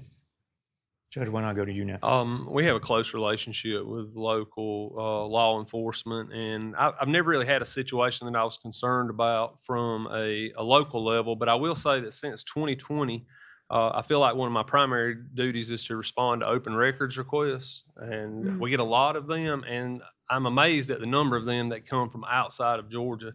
So I know that that's always concerned me more, is that people who aren't from my area, who are not from my locality, how they interact with us. I've never received a threat from an outside individual, but that's always been a concern of mine because I don't have the relationship with those people that I do with my local people. Yeah, that's something that election officials all over the country have experienced, this kind of weaponization of the public records requests, where naturally you want to be transparent, but it's also sucking up a lot of your bandwidth. Blake, do you have any thoughts on the political violence point? Well, so, I mean, one of the things we did in 2022 that we're looking to do again is provide some ability for poll workers at the polling place to be able to, in an anonymous way, report something that they see through a texting tool that we did. But we're also doing, I mentioned the tabletop exercises, and I know Chris Harvey was mentioned earlier, but he is former elections director and then also on the Committee for Safe and Secure Elections. And he and I co-facilitated 3 or 4 different regional tabletop exercises over the past month in the state of Georgia. And we're looking to do more to bring people together with law enforcement at the same table. So, I mean, we know that there are events happening that bring law enforcement together, and there are events happening that bring election officials together, but let's bring them together at the same table. We've done that 4 times. We want to do it more throughout the rest of the year leading up to November. But it's basically to think through real world scenarios and make sure that you meet the people that you would be working with in an emergency situation if something arises, and so that you're thinking that out ahead of time. I'm going to give Lynn really quickly the last word on this. Okay, thank you. Well, I like what I hear from Blake as far as the tabletop exercises go in the real world situations. I mean, it's important to know what's actually happening out there. I think many of us were, in fact, subjected to threats and violent phone calls and vile emails and whatnot following 2020. And I suspect, they will probably be just as wicked this go round as they were last. So I think to Shauna's point, working closely with your law enforcement, we, like you in Richmond County, we didn't have deputies posted at every precinct, but we would have a deputy assigned to every 4 or 5 precincts, and they kind of were there to provide security if they needed it on that basis. But, and I think also just provide basic information to your poll workers, simple things like know where the fire extinguisher is and know where the fire alarm is and keep your cell phone with you and just things like that, common sense things. But, it's going to be a crazy time out there in 2024. We all know it, and we'll just do our best to provide the security that we can and protect the voters, protect the poll workers primarily, and go from there. So let's just, we got a couple more minutes. I've got 5 more minutes. Look at that. So I actually had a question that was a little more positive that I wanted to get to, and I'm really glad we get to it. What can the people in this room, in the legal community, those watching the live stream nationwide, what can they do to help you? Let's go, Judge. We'll start with you, and then we'll work around and get Blake will be the last word on that. I'll say this, just from my experience as an attorney and, throughout law school, I can't imagine a better poll worker than a lawyer to participate. And I know a lot of you be hesitant to get involved just because maybe of the work you do or whatever, but there's no higher public service than that, I think. And if you have the time or the ability, at least reach out and see if you can do something or work in some capacity, and it'll give you the chance to understand the entire process. That was one thing that struck me right off the bat was how well all these people do. I mean, I had been to law school and had worked for superior court judges and was a prosecutor, and I considered myself to be a reasonably intelligent individual. And then you get in there and you learn all of this election law, all these state election board rules, and you see how complex it is. And it really is amazing to me that so many people in the state of Georgia devote themselves to this and pull it off seamlessly time after time after time. And you can see that for yourself just by volunteering and taking part in it. I think it's very important, and there's plenty of opportunities wherever you live at to get involved in some capacity. Yeah, I just want to say, I mean, it's remarkable. An election in this country is a process where 10,000 different jurisdictions relying upon 1 million volunteers do the same thing at the same time. And there are always a few mistakes here or there, but the outcomes are verifiable, they're confirmed, and it's remarkable we get this done every time thanks to those million. Shauna? I would say build relationships with the local election offices, and not just during the presidential election year.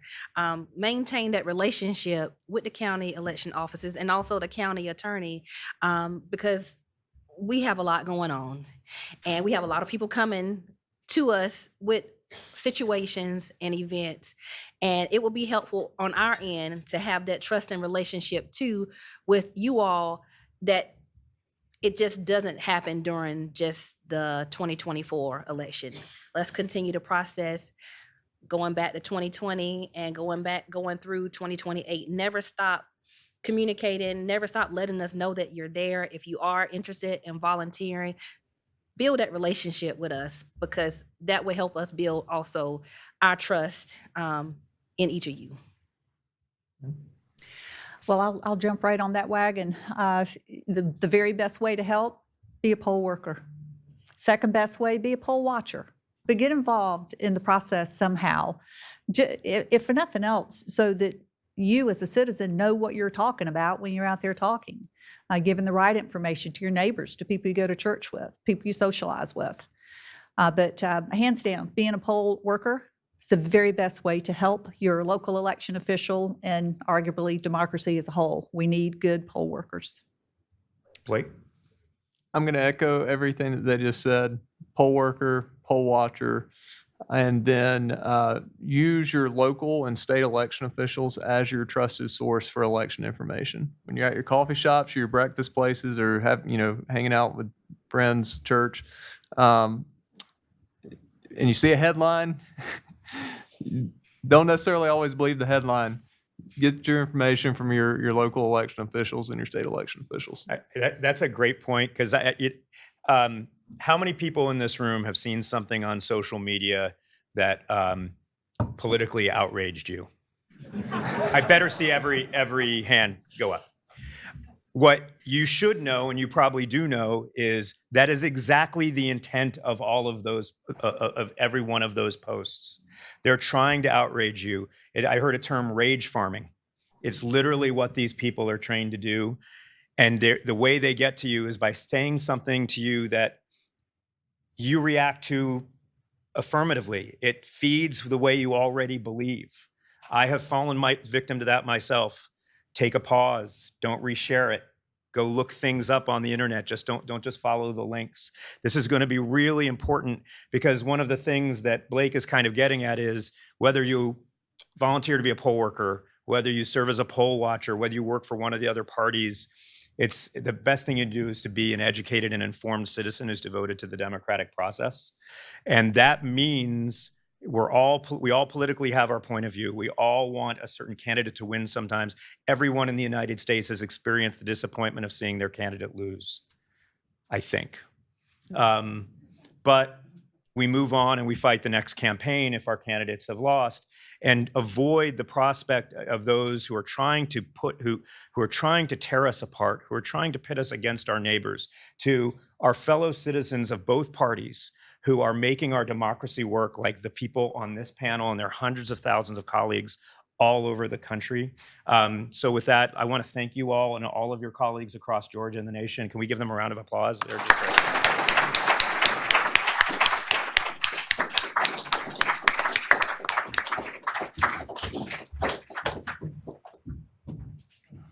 Thank you very much to the panel. Thank you, David. Before we go on a quick break, there's just a couple people I want to recognize. So we have these election officials, and they're going to be around too, I hope. If you are another election official, I've seen some people in the audience. If you are a current election official, could you stand up? I see Christina. I see you, Christina. I saw Tori earlier. I see people back here. There's two. Yes, he was standing, because I want if there's additional questions, which I know there are, these are great sources for you guys. I see Christina came all the way from Glenn County. Tori is from Cobb County. Keisha is DeKalb County. And then, of course, we have these people here. So this is a great opportunity. Finally, before our break.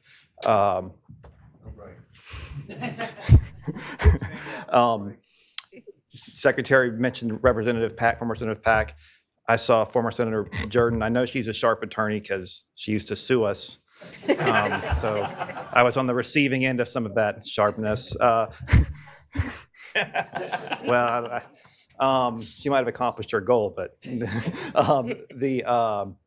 I forgot to mention, I saw one current lawyer legislator, Syra Draper, who's another sharp attorney, particularly on election issues. So thanks for being here, Syra. Okay, we are going to start at 2:45.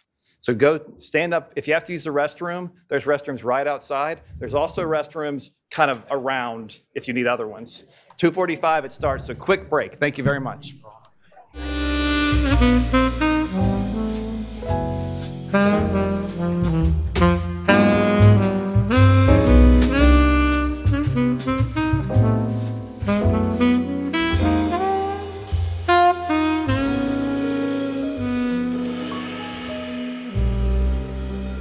If everyone could please take your seats, we're going to start our second panel.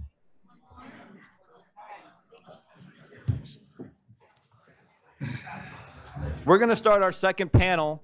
What we just heard from is we heard from the real subject matter experts on election administration in Georgia. And if you go ahead and take your seats, we're going to start our second panel. And these guys are really bringing in the bigger picture and how it affects the business community in Georgia, and really all of us from beyond that. So I'm going to introduce our moderator, who will then introduce our panelists. But we're honored to have Andrew Morse, who is the president and publisher of the Atlanta Journal-Constitution. My friend Greg Bluestein says he's bringing some much-needed energy to that newsroom. It's about time someone got them in shape. So, Andrew, I'm going to turn it over to you, and thanks for being here. I appreciate it. Thanks so much, and thanks for having me today. And I'll introduce our panelists, and then we'll get to it. So first and foremost, virtually, Carly Fiorina, who is the chair of the Colonial Williamsburg Foundation, the head of Carly Fiorina Enterprises, and is, of course, on the ABA Task Force for American Democracy. Also, of course, the former CEO of HP and former candidate for both U.S. Senate and for President of the United States. Welcome. Thank you. And to my right, we've got Larry Thompson, among other stops in his career, the former general counsel of PepsiCo, former U.S. Deputy Attorney General, and also a member of the ABA Task Force for American Democracy. I think I got it right. And then, of course, Jason Carter, the chair of the Carter Center and a partner at Bondurant, Mixon, and Elmore. So there we go. So as we kick off today, I'll give you a brief biographical note on myself, and then we'll get into it. So I'm a journalist. I'm the president and publisher of the Atlanta Journal-Constitution, and I'm responsible for the business, the product, the technology, the editorial, the content. Earlier in my career, though, I spent a long time overseas as a field producer for ABC News, and I was in our London bureau on September 11th. And by September 12th, 2001, found myself in Pakistan, and by that October, found myself in Afghanistan. And I say that because I spent most of the next 10 years running around in places like Afghanistan, Iraq, and Yemen, and Gaza. And then I moved from Europe, the Middle East, and Africa to Asia and throughout Asia Pacific. And I had a chance to cover a number of elections, and I had a chance to observe the free press around the world. And I never imagined that some of what I saw around the world, some of the threats to basic institutions of democracy, including the free press, would ever come under assault in our country quite the way they are today. And there was a quote that I read earlier this morning that I think about all the time from Walter Cronkite, who said, "Freedom of the press is not just important to democracy, it is democracy."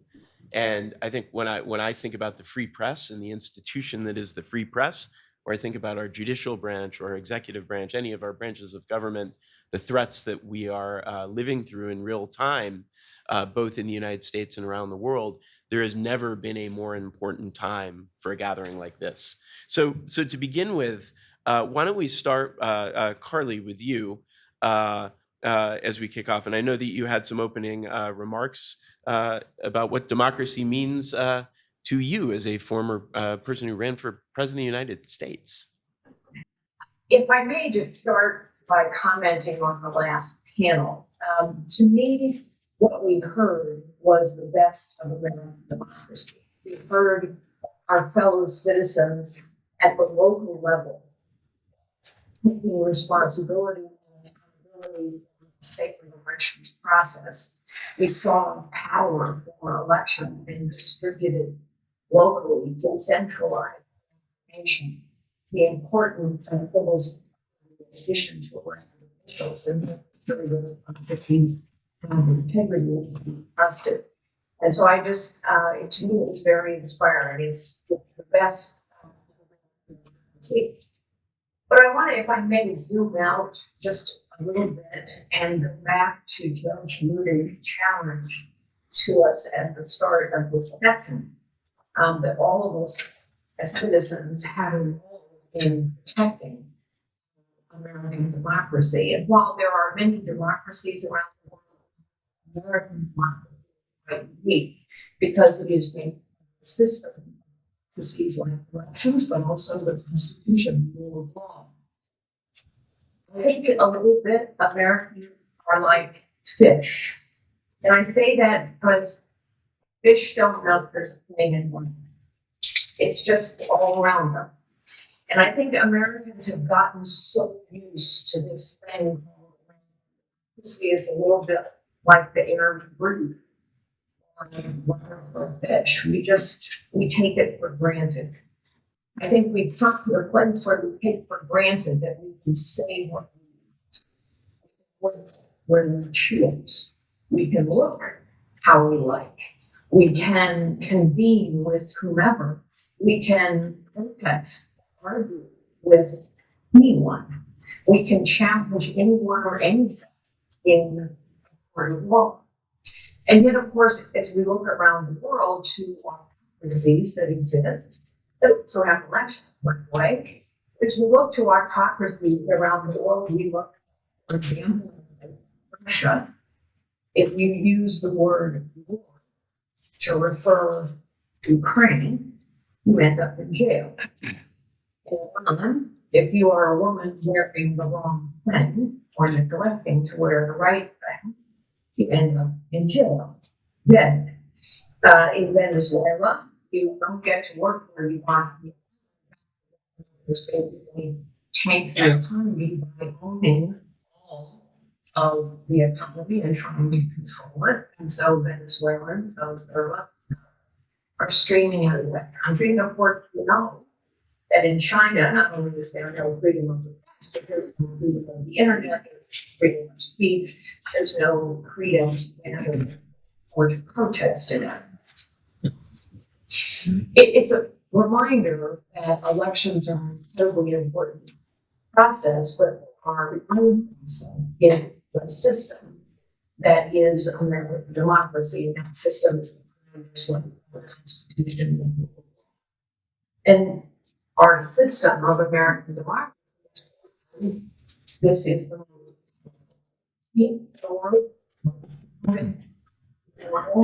it is why the U.S. leads in the technology industry, because innovation and democracy go hand in hand, and growth go hand in hand. It's interesting because when you look at the Russia or Venezuela or Iran or China, what's obviously happened is power is at the balance. Power is concentrated in the hands of very few. And I bring that up because our founders were upset with the subject. I happen to also have the great privilege to serve as the National Committee Chair of upcoming 240th, the celebration of in 2026, 150 years ago. And when you read about our founders or you study scholars of our founders, what you learn over and over is that our founders were intensely worried about power, and specifically concentration, because they observed that if power is concentrated too long in too few hands, it is inevitably abused. So they focused on how to conserve, to distribute, to decentralize, so that power will come an end in itself. It's interesting, by the way, we've been talking about political parties for the original, and of course, politics in some ways all about who gets to be in charge, who has power. It's interesting that George Washington noted that our founders didn't want political. And George Washington was quoted as saying the trouble with political parties is they will come to their only about winning. They will stop caring. And it's because of the fear of concentration for that our founders vested a lot of power into. Of course, the rates of citizenship didn't apply to everyone. It took many years for the rights of citizenship, the liberties that come with being a citizen of this country. Citizens have real power, and we exercise that power in very real ways, whether it's in an election, or law, or choosing to protest with, or what to protest against, or what to advocate for. Those are all the answers. And of course, well, the data that suggests is not only we have too many citizens who take for granted the air we breathe, but also too many citizens who think the powers that we have they are worth everything to those millions of people who risk so much to this point. So I think it worth remembering that elections are an incredibly important process in which we invest locality and friends and neighbors to guard the democracies and the integrity of the. I think it's worth remembering that this constitutional rule and that system that makes up American democracy is all about constraining power and putting in the hands of citizens. We can choose what we can work so that we can worship as we choose, speak as we choose, look as we choose, love as we choose, work as we choose. Alex de Tocqueville was saying about America in the 1830s, and I'll close with this. Alex de Tocqueville commented that Americans are not more enlightened than any other people. He said, however, the American system of government allows America to repair. And over the course of our 150 years, we have been on a journey to repair our faults. But that journey ends when citizens take rights and power for granted. That journey comes to an end when citizens decide that it's not our job to work every day to form a more perfect uniform, which is what our founders engaged us to do. It's 250 years ago to the present day. We as citizens have the right, the liberty, power, and the duty to work to form a more perfect union. And that starts with recognizing that the air we breathe, the water that is in, is vital, and we need to protect it, we preserve it, and when necessary, we clean it up too. Carly, thank you, and we'll come back to you in a minute. And that is a good way to transition to Jason. And Jason, as we transition to you, taking this notion of a more perfect union or America as what was for so long, 250 years, a shining city on a hill for the world to look at and model democracies after, the world doesn't necessarily see us the same way. This year, around half the world's population, 4 billion people, live in places that are holding elections, 70 countries. You and the Carter Foundation are out and about around the world. Talk to us a little bit about what you're seeing about the threats to democracy around the world and the opportunities. Yeah, I think, Carly, I appreciated, if I could call you that, it sounds preposterous to me, but if you were here, I would have asked. And I should have. My friends might as well.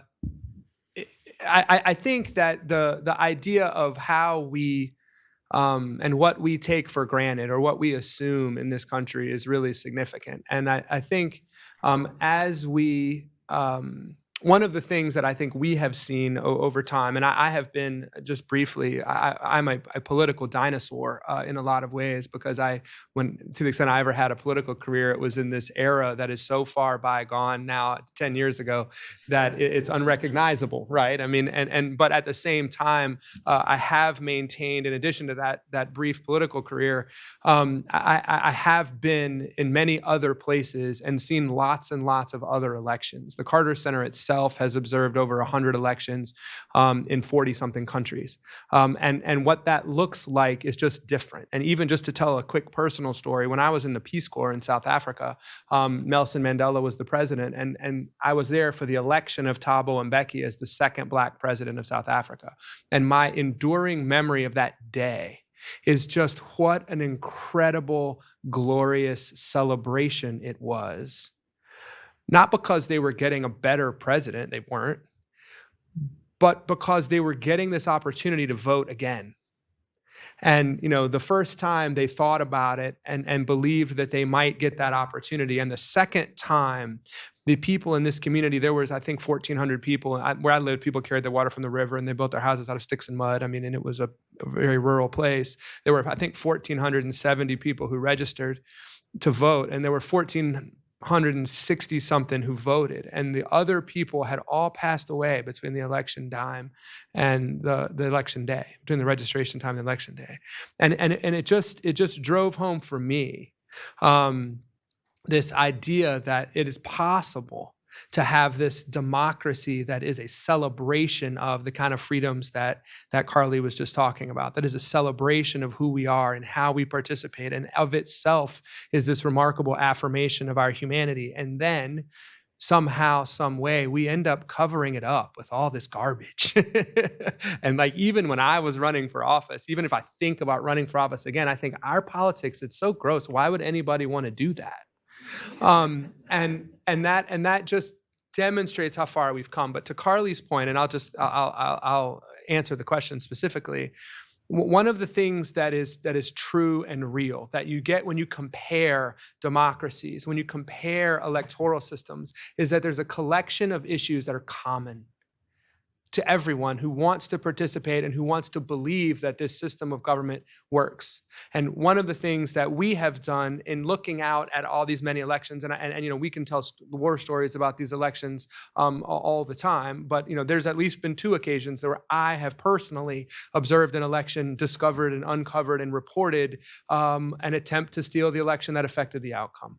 And fundamentally, what people desire is faith in the process. And that faith has to be built, and then it has to be maintained. And once it gets lost, it is incredibly difficult to get it back. Particularly in this day and age where you have so much information out there in the world. But what I was going to say, if you'll allow me, one of the things that the Carter Center did, and Avery Davis Roberts is here, and many others who are great experts on this, who's a former Carter Center election director. But one of the things that we have established based on our international observations is a set of 5 principles that we think underlie democracy. And these are what we call candidate principles. And they are so simple as to be obvious, presumably, to everybody in this room, but just stating them out, I think, is valuable. I'll do that and then conclude with one other point. The first one, as a candidate, I'm guided by the following principles: an honest process, meaning I'll cooperate with election officials, adhere, wish I had my glasses, to rules and regulations, and refrain from knowingly propagating falsehoods. Appreciate that. A civil campaign, that's number 2. Encourage a peaceful election atmosphere during the pre-election, polling, counting, post-election periods. Denounce attempts to intimidate or harass. Secure voting, which means respect voters' freedom to exercise their lawful rights, register, and vote, free from interference and obstruction. Fourth one is reasonable oversight. Encourage political parties and others to train their poll workers and about appropriate roles and behaviors. And that is about transparency, ultimately. Do we have transparency that gives people the opportunity to believe in the system? And the last one is trusted outcomes. And that's what I think is so important for this group. You should make claims of election irregularities in accordance with the law and acknowledge the legitimacy of the outcomes and the results that have been certified once the process of law has been finished. Basically, what this is play by the rules and respect the people, and especially in the rule of law, who have that obligation. The judges that are here, the lawyers that are here, are the ones who have to protect that system. The last thing I'll say is that when I was in law school, I had a professor who had just come from the Justice Department right after September 11th. While you were around the world, I was in law school, and I took a class called Anti-Terrorism and Criminal Enforcement. And we were in a moment where everyone was concerned about how we protect our safety and how we do that in a democracy. And the first thing that we did, my professor was Larry Thompson, and he gave us an opinion from the Supreme Court of Israel that talked about what it meant to be a democracy and what it meant to apply democratic principles to situations like safety. And it was a remarkable beginning to look outside the United States. Carly did such an excellent job about looking in the United States and in our history for where we go, but looking around the world at what democracy means and shining that light back on us so that we understand what those obligations are and what it is that we can sacrifice and what it is that we absolutely cannot. And so I'm looking forward to hearing from my former law professor. We were both much younger back then, but I'm glad we're doing this. Thanks for having me. Of course. Was he a good student? He's going to get another aid. So we're talking about democracy, and obviously elections with integrity are part of the democratic process. I've practiced law for 53 years, and I spent a good deal of time, as Jason mentioned, in the Department of Justice. And I'd like to just talk to you briefly before we can answer questions. I'd like to talk to everyone briefly about the role of the Department of Justice in the electoral process. When I was United States Attorney here in Atlanta, I was in my 30s, Bill, early 40s. But every election cycle, I would establish an elections integrity committee. And I would have an assistant United States attorney who would be designated to field questions from the FBI and the local law enforcement authorities about problems with elections. And so we fast forward to today, and I'd like to just briefly go over some of these. The current Department of Justice has a DOJ strategic plan which addresses what it calls the policies foundational to the rule of law. These policies, the basic ones, are principled exercise of discretion, independence from improper influence, treating like cases alike, no exceptions, and an unwavering commitment to following the facts and the law. So with respect to improper influence, it's critical, according to the DOJ plan, is that line prosecutors and agents should be protected from partisan motives and other improper influences. So when I was U.S. Attorney again back in Atlanta, every election cycle, I would send out to my staff the following quote from Attorney General Edward Levy. And Attorney General Levy said, "Nothing can more weaken the quality of life or imperil the realization of the goals we hold dear than our failure to make clear by words and deed that our law is not an instrument of partisan purpose." So all the DOJ investigations and prosecutions, it's been an aspiration, if you will, have really been done with the intent that the line prosecutors, the FBI agents, are independent, and they're independent of partisan influence. Now, there are no rules or laws that actually say this. This has been done since Watergate as a form of norm. It's a normative undertaking. And this worries me when I talk to you at the end of my opening remarks. These are norms. And let me give you an example of one. I worked for President Bush, George W. Bush, and he was very strict adherent to this. And that is communications between the White House and Department of Justice investigators and prosecutors should be strictly controlled. And there were designated individuals who talked to the White House counsel about investigations and prosecutions. No one else. No one else. The President Bush didn't want to hear about an investigation or prosecution. And if another Department of Justice official outside of the designated officials talked about that, then he or she would really be in trouble. Again, these are very important norms. They're a little bit imprecise, they're a little bit messy, but they work.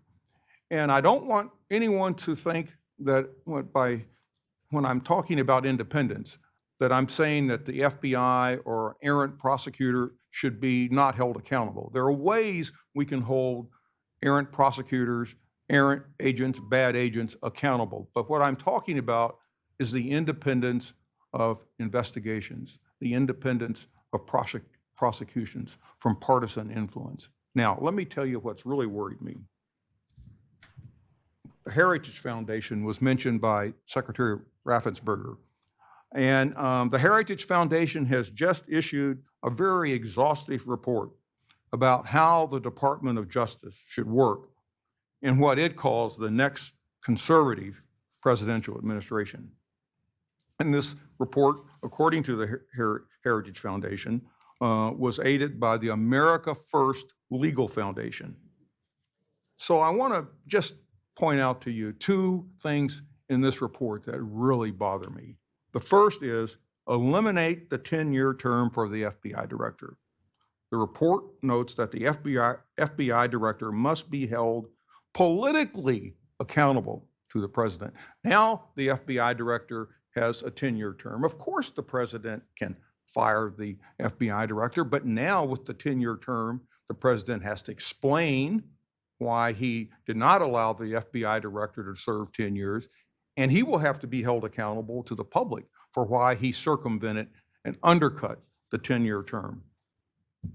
The report also says that the next administration should ensure the assignment of sufficient political appointees throughout the Department of Justice. Ensure the assignment of sufficient political appointees throughout the justice. Ladies and gentlemen, that really brings nightmares to me. Let me tell you how delicate and tenuous our criminal justice system is, especially in the federal side. I currently am a part-time instructor at the University of Georgia Law School. I serve on the board of a public company. And for political purposes, now this can't happen in the Department of Justice, but for political purposes, if someone in a future White House would say, I don't like Larry Thompson. I don't like the fact that he participated in this project called American Democracy, sponsored by the American Bar Association. I want you to start an investigation of him. I order the FBI in Atlanta to start an investigation of him. And then it's going to be leaked to Andrew and his colleagues at the Atlanta Journal-Constitution. Well, let me tell you what happens. I will never have to go to trial, but I'll have to resign my position at the University of Georgia Law School, and I'll have to resign my position as a director of a public company board. This is a disaster if these recommendations come into effect. So I'll close with just leaving that nightmare with you. Thanks. None of us will sleep now. Thanks, Larry. So with that, I mean, you mentioned norms, and we live in a land of laws, and it's striking to me how much, though, of our governance is left to norms. And I go back to Carly. I mean, much of the Constitution itself deals with norms, and I just wonder with a document that inherently was meant to be elastic and to evolve over time, or some would say, others will say it wasn't, that it was very clear and specific. Can the Constitution continue to withstand the kind of pushing and pulling and tugging where there no longer are norms governing the way in which we perceive the Constitution? You know, it's a great question, and I so appreciated my fellow panelists' comments. So first, I would argue that history suggests the Constitution can withstand a great deal of strain. We've had civil wars. We've had triple assassinations in this country over less than a 2-year period. Major riots. So our Constitution and our rule of law of stress and strain. However, I think the reason so many of us are concerned, the reason many of us are to be on the this task force, the reason all of you have gathered is there have been enough concerned citizens who do not take the air we breathe for granted. There have been enough people of goodwill and good judgment and perspective about the consequences of things that the system is held together. And I think some of us are concerned that what happens if people of goodwill, good judgment, and sound perspective are no longer in the right chairs at the right time. What happens when the majority of citizens in our country, in America, say, well, I'm not sure a democracy really matters. Maybe an autocracy is okay. What happens when people decide that concentrating power is the right thing to do because I happen to like the party or the person or the institution which I want to concentrate that? And that's why I think it's so vital that rather than being passive and saying there's nothing, that all of us remain extremely active and vigilant, not just by exercising our right to vote, but exercising our right to speak, by exercising our right to advocate, exercising our right to encourage others to vote and speak. The Constitution can stand up, but not in the face of passivity or lack of understanding. And of course, as many of our speakers have referenced, social media and technology make that passivity and that taking for granted easier and easier and easier. And so it puts more and more pressure on each of us as citizens to advocate, to participate, and to encourage others to do so. Well, that's a great way to turn back to Larry then. So given the need to be active and to participate, and given this grim scenario that you just outlined, if that were come to pass, it would be quite problematic for the Justice Department, the judicial branch, the country. What's to be done about it?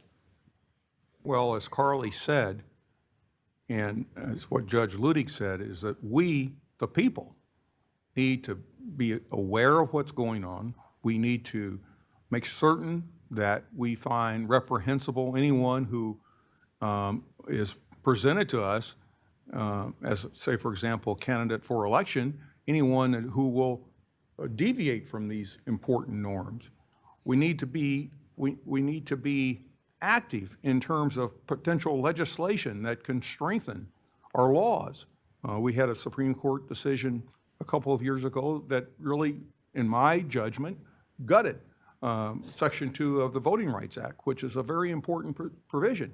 Well, we the people need to be vigilant and urge our elected representatives to pass legislation that will bring the Voting Rights Act back to the intention of the lawmakers who passed it. So I think programs like this, activities like this, education like this are important for the people to understand that we just can't rest on our laurels. We have a great Constitution. It served us well, but we need to be vigilant continually and protect it. Jason? Yeah, well, I think that makes good sense, and I want to note maybe less gloom for a second. Thank you. Not a lot less, just a little bit less, just a little bit of hope. As we approach the election in 2020, Cindy McCain and I wrote an op-ed or an opinion piece for The Economist that said that we believed that the norms that hold our country together, in addition to the rule of law, but that those norms would hold, that we had faith in the institutions of our democracy to maintain those norms. For example, there have been, and I'll just give you an example of a place where I have confidence. You may disagree, but I have confidence that if you take an election challenge to court, that a judge will look at that in our federal system and in our state system and judge that on the law and the facts. I have that confidence. And I think it was borne out in our last election. I think that if you take a challenge under Section 2 of the Voting Rights Act to court, I think if you that you will get a fair hearing. I think the question is, what happens if that starts to erode? And that's the nightmare scenario that Larry is talking about, is once we start to undermine that legal system, once we start to undermine that faith, and I'll just give you an example. I was in Guyana, and there was a very specific, non-transparent attempt to change the count of the vote. That's what happened.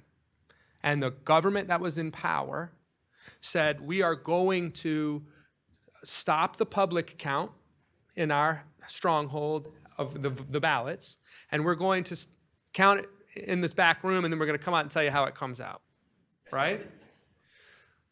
The level of criticism from the international community was enormous. But what I did, just for the record, is walked out and said, this is non-transparent. No one's going to be able to certify that these results have credibility. And what ultimately happened is the rule of law in that country held. There were challenges to the system. There was international community that came in that particular place. But the other thing that stands behind the rule of law, and this is true in every other democracy, and this is something we do take for granted, and once I say it out loud, it's going to make the gloom and doom come right back, but it's the civilian control over the military, right? At the end of the day, in troubled democracies that are not this one, that's the question.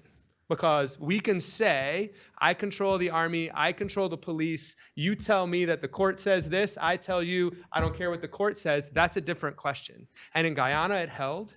And in many other countries, it's held, but it hasn't always. And one of the things that Cindy McCain and I believed, and that I think her relationship with the U.S. military, I think a lot of other people can say this, that is an institution that I also have enormous faith in. The same way that I have faith in the criminal justice system and in the actual system of administration of justice and the rule of law, that's another institution that I believe I have an enormous amount of faith in. And at the end of the day, those are the norms, law, not law, that really, truly are the backstop. So there's faith in the judicial system, there's faith in the military. If only there was as much faith in our elected officials. And I would say, Carly, for you, you've stood on a presidential debate stage, and we watch presidential debates now. And presidential candidates vying for the most powerful office in the world, have been asked if somebody is found guilty of crimes, guilty of violating the laws of the land, would you support this person for president? So let's suspend disbelief whether that person is a Republican or a Democrat. Seems like a basic question that if you violate the laws of the country, would you support somebody for office? Why is it so difficult, do you think, Carly, for other people vying for the highest office in the land to say, yes, if you violate the law, you should not be eligible for office? Why is that complicated? It's not complicated. And in fact, I have publicly said it is horrifying when the vast majority of candidates for elected office in a Republican primary raise their hands immediately when asked, would you support Donald Trump as the nominee, even if he's a convicted felon? And virtually every hand went into the air. That is unacceptable. It's un-American. It's undemocratic. And I think being willing to have lots of people say that is incredibly important, because one of the things we know about politicians is they follow the polls. It's also true that we have a situation now where politicians, in pursuit of power and winning, all the way back to George Washington, politicians in pursuit of power and winning are prepared to twist the facts as a knife, what they're saying. In many ways, they're prepared to literally accelerate the transmission of misinformation.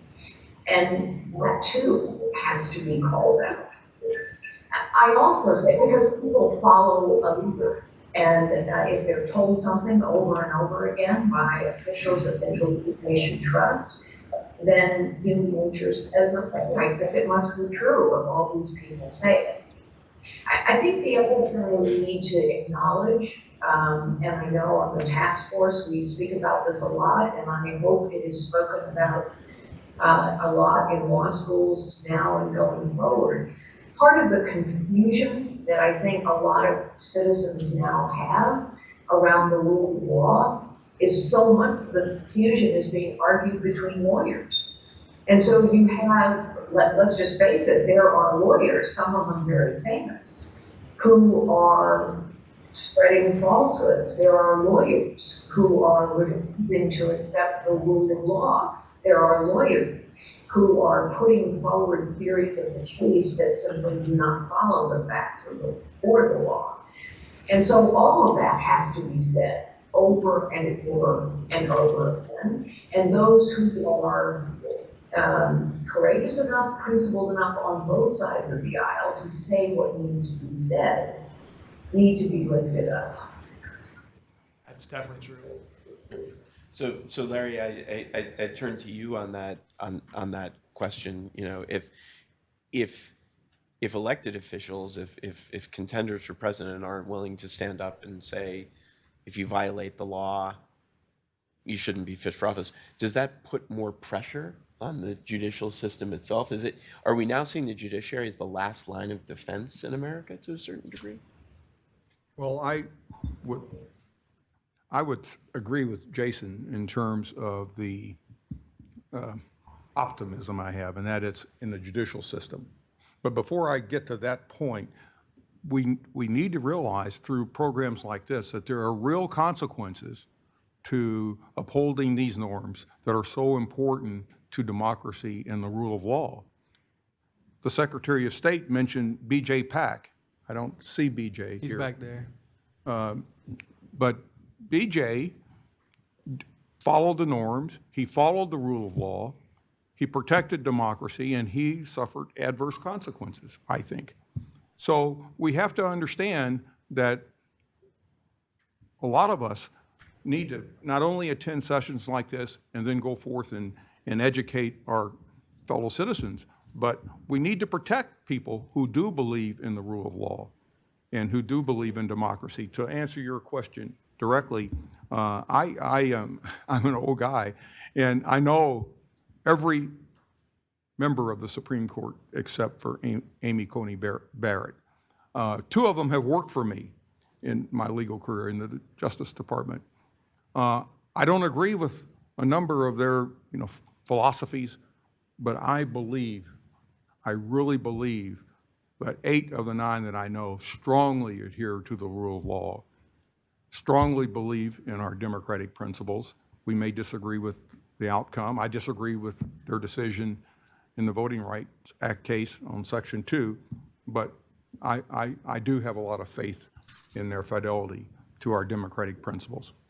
Thank you, sir. So I should public service announcement to everybody. Just a reminder, you've got these cards in front of you. If you'd like to ask questions, please hold them up, and we've got people to collect them. And I'll turn to some of these questions now. So Larry, this may be a good one for you. Is there any evidence that indicates attempted election fraud by voters that poses a genuine threat to election integrity, as opposed to false accusations by unsuccessful candidates? Do we know of any tangible examples? I didn't understand. It says attempted election fraud by voters that poses a genuine threat to election integrity. I think it's saying, is there any putting aside false accusations by people who have sour grapes, are there any real threats to our election integrity that we're aware of that we've seen? Well, there are certain, I don't know if there are attempts at election integrity. There are certain indications from some in the political world that, for example, we should follow what Andrew Jackson said with respect to judgments that come from our courts. And you remember Andrew Jackson in the famous Bank of the United States Bank case, the Supreme Court came down with a ruling that was against what he wanted, and he just said, he shrugged it off and said, well, the Supreme Court has come down with their ruling, let them enforce it. Think about that. Just think about that in the context of what Carly said. People who would decide, who would say that they're not going to vote for someone who has been convicted of a crime. I mean, the idea that we have some political candidates who would say, I'm just not going to follow the rule of law. Think about what would have happened if President Eisenhower had that kind of philosophy during desegregation in the Supreme Court, the court's rulings in Arkansas against Oral Faubus. So these are, I guess, attempts that really bother me, and I think they threaten our democracy. Mm-hmm. So another question from the audience, Jason, I'll put this one to you. Is there a difference between transparency and proximity? How do you ensure procedural transparency in the age of social distancing? So I think transparency is a really important concept when it comes to electoral systems, right? And I think government as well, right? There's different types of transparency that are required for different things. I think one question is, do you have both sides, multiple sides in a particular place? And there's sort of, I guess the way we would look at it, broadly speaking, and again, there's experts out here, but the way I look at it is this: is the system, the electoral system from beginning to end, the kind of system that you can look at and say, as I observe this system, I'm going to have confidence in it at the end? Where is the place at which there's a significant risk of non-transparency? And if, for example, there are, that in the day of social distancing, it's one thing. In the day of having things be computerized, it's a whole nother thing, right? There's a variety of ways in which you can have black boxes that are difficult to have transparency. At the same time, there's a number of ways that we all accept across the board for how to make technology transparent. And so I think there's a variety of different issues that are there, but the key is, at the end of the day, is this a procedure and a process that I can observe, that I can look at, and that I can say, I'm satisfied that we're going to know at the end of the day that this had a legitimate result. And then, again, as we've all been saying, if you disagree with that, whether you're a Democrat or Republican, whether you've won or you've lost, you can go to court, bring the evidence, and demonstrate it. And there have been both sides who have brought cases that have challenged the election integrity, that have both sides of the political divides that have brought cases and lost. And both sides have brought cases in small ways and had changes be made. And so I think that's how you look at transparency is what does it mean? Can we observe it? And at the end of the day, if we go to court, are we going to be satisfied that we have the ability to review it? Got it.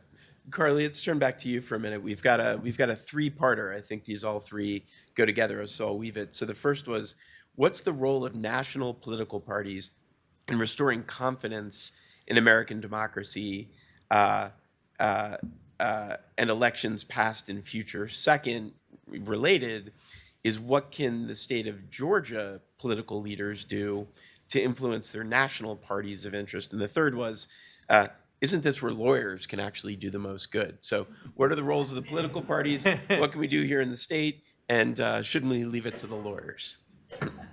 So first, let me say that yes, this is an area in general where lawyers can do a huge amount.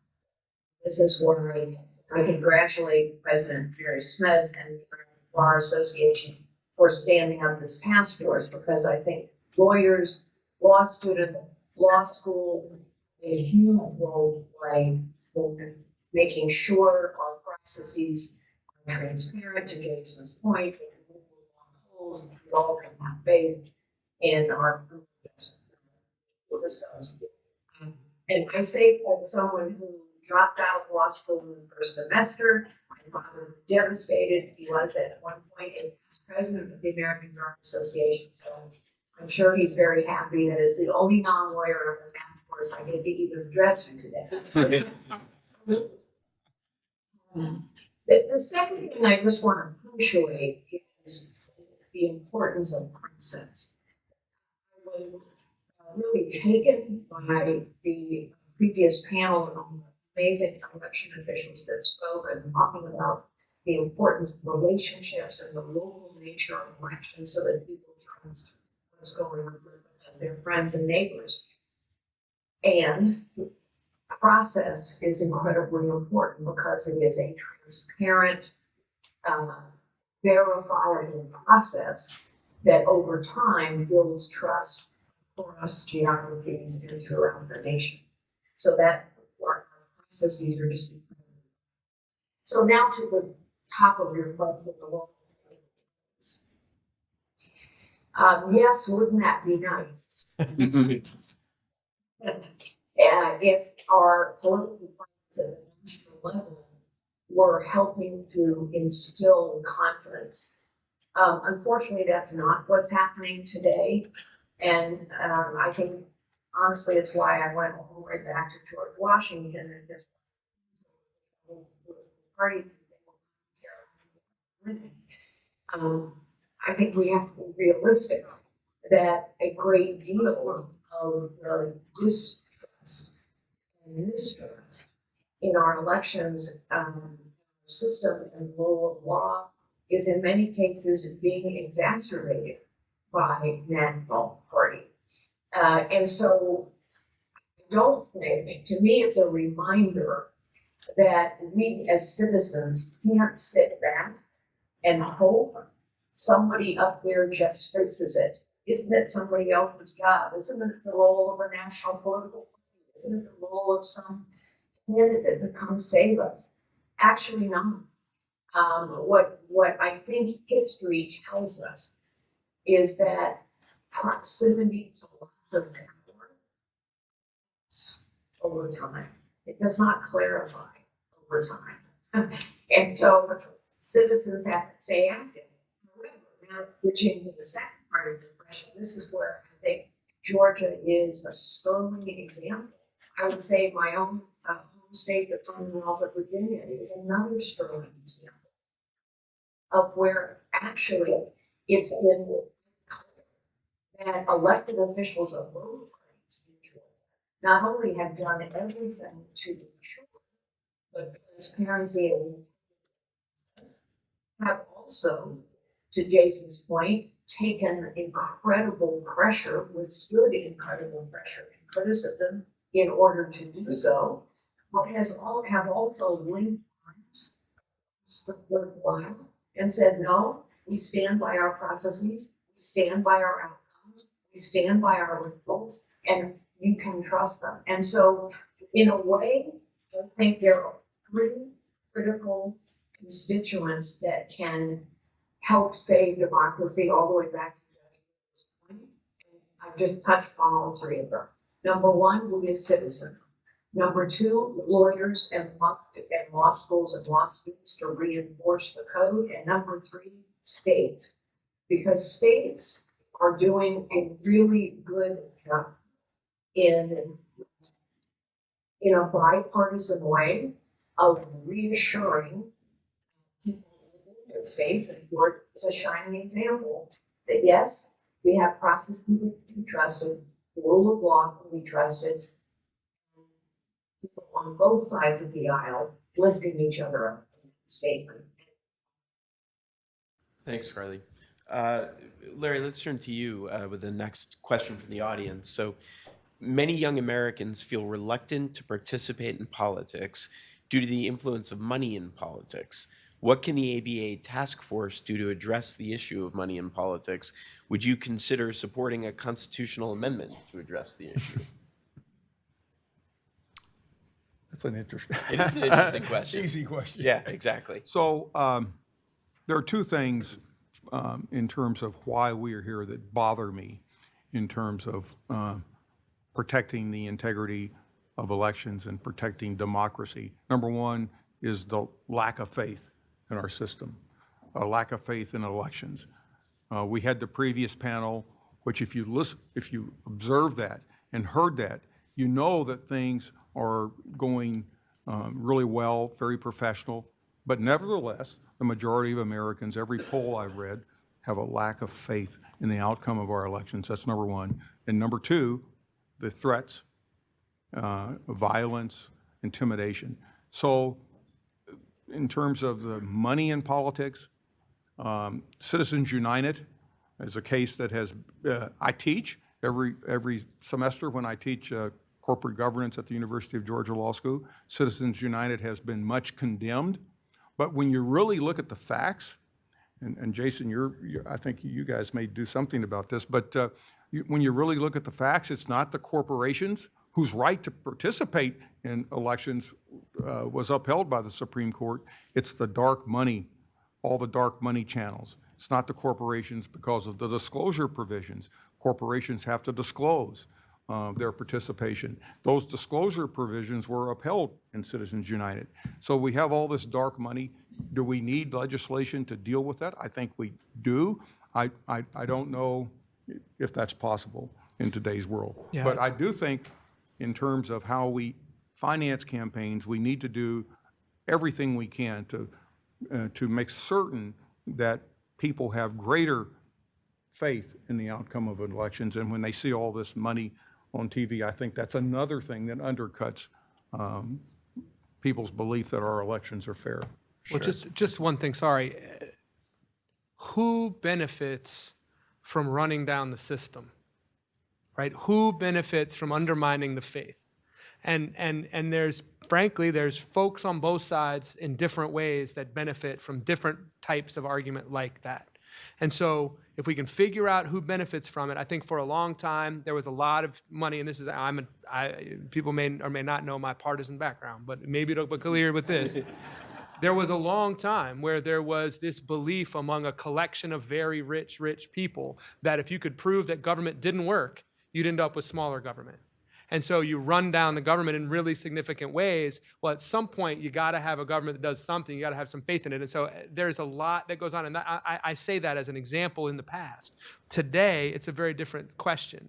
But I got a text literally while we were sitting here, and I apologize for looking at it. But what it said, this is from someone who's running for the U.S. Senate in California. I've just never heard of this even possible before. A pro-crypto super PAC just purchased $78 million in TV. Like, maybe that's true, maybe it's not, but that's something that didn't used to happen, you know what I mean? And here we are dealing with massive amounts of money, and the question is who benefits from running down the system? And if we can focus on that with disclosure and otherwise, I think we can make some progress. I can't believe Steve Garvey has your cell phone number. Yeah, exactly. So this next question might have been meant for me. If not, I'll answer it so everybody gets a bit of a break. So, how should the media go about covering events with clearly false narratives? The election was stolen, for example, knowing if they call out the falsehoods, they'll be accused of being biased. Welcome to my life. So prior to coming to the AJC, I spent the last 10 years of my career at CNN. So I was at CNN during the 2016 campaign. I was at CNN during the 2020 campaign. And what's interesting about that time, I was an executive vice president, and I oversaw our news gathering and our Washington programming for a while. Then I oversaw our digital portfolio. And depending on who you ask, CNN is responsible for the downfall of society. There's some people who believe that we got Donald Trump elected and that we did it for ratings, and that we put Donald Trump on the air and gave him all this airtime, and we did it for ratings and we got him elected. There are other people, including Donald Trump, who believe that we spent the next 4 years trying to throw Donald Trump out of office and to tear down the president. The reality is we were focused on the truth and we were focused on the facts. That's hard to believe sometimes, and that's not to say we did everything perfectly.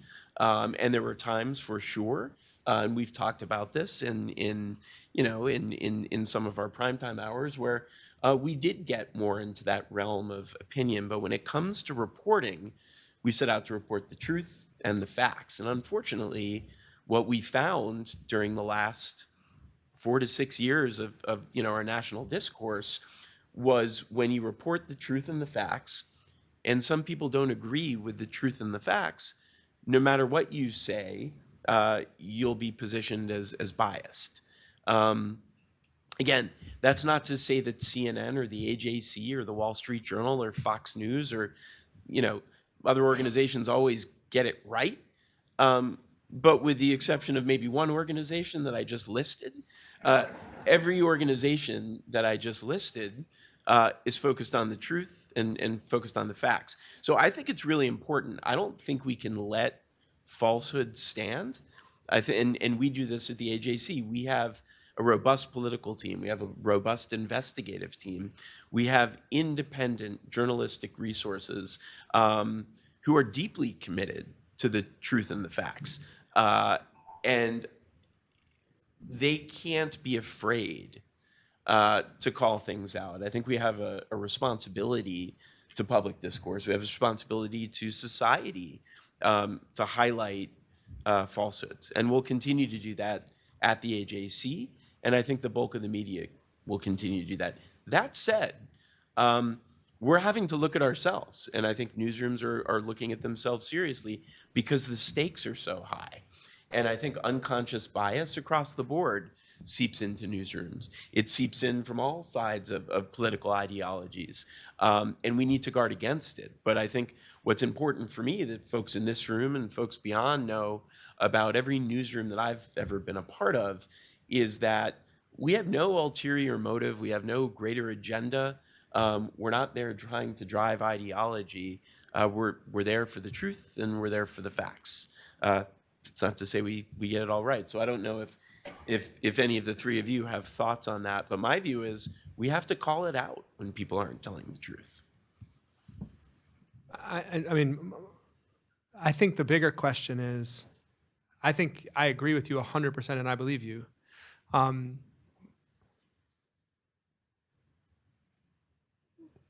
Who's the arbiter? How many people get their information from the outlets that we can trust? To me, the biggest problem that we have, my children are in high school, my wife teaches high school, they're growing up in a world where they are developing their own heuristics for how to determine whether something is true, whether a source is credible. And a lot of that comes down to, do I trust this person in real life, right? Is this my friend who's reposting this? And to me, that broader scale question of how we decide who to trust is what the future of the democracy is going to be about. And I would love to hear your opinion on that, either now or later. But I mean, you know, as someone who's been a part of the two Atlanta media institutions that are the most well-known and the most important for our political world, I mean, where are we going in terms of how people choose where to get their information, whether your source is credible or not? Look, I think it is one of the biggest challenges that we face as a society, and I think, frankly, it's probably a whole other panel that we could have about the roles. And again, it does get into issues of regulation. It does get into issues. It's more than just journalism. It gets into the impact that the social platforms have had going completely unregulated. It gets to, again, the roles and responsibilities of newsrooms to evolve. And when we're living in a world, unfortunately, where we just want reinforcement from our friends and our own worldviews, it gets complicated. So I will gladly have that conversation with you. I didn't mean to turn this around. Exactly. So let's shift here. Larry, let's go to you. Do false claims of voter suppression undermine confidence in elections just as false claims of voter fraud do? Yes, absolutely. One of the things that I just articulated that I think is why we are here, one of the main reasons we're here, is that the general public, people have lost confidence in the outcome of our elections. Why have they lost confidence? Simply because people have told, Bill and I have talked about this, the big lie. It's the big lie. It's told all over, not just in Georgia, but all around the country. And that's had an effect. And as I look out in the room, I know so many people here. I know that all of you, many of you, play important roles in society, in your communities. And we need to get out the word that there's great integrity, there's great fidelity, there's great professionalism in our election process. Our election process works. It's not fraudulent. And we have to be able to counter these false claims. And this sort of gets into the exchange that, Andrew, that you and Jason had, is how do you do that? Through the media, through social media? I don't know about that. I do know, it's sort of my sort of informal understanding is that a lot of people basically get their news not from newspapers or cable TV, but from social media.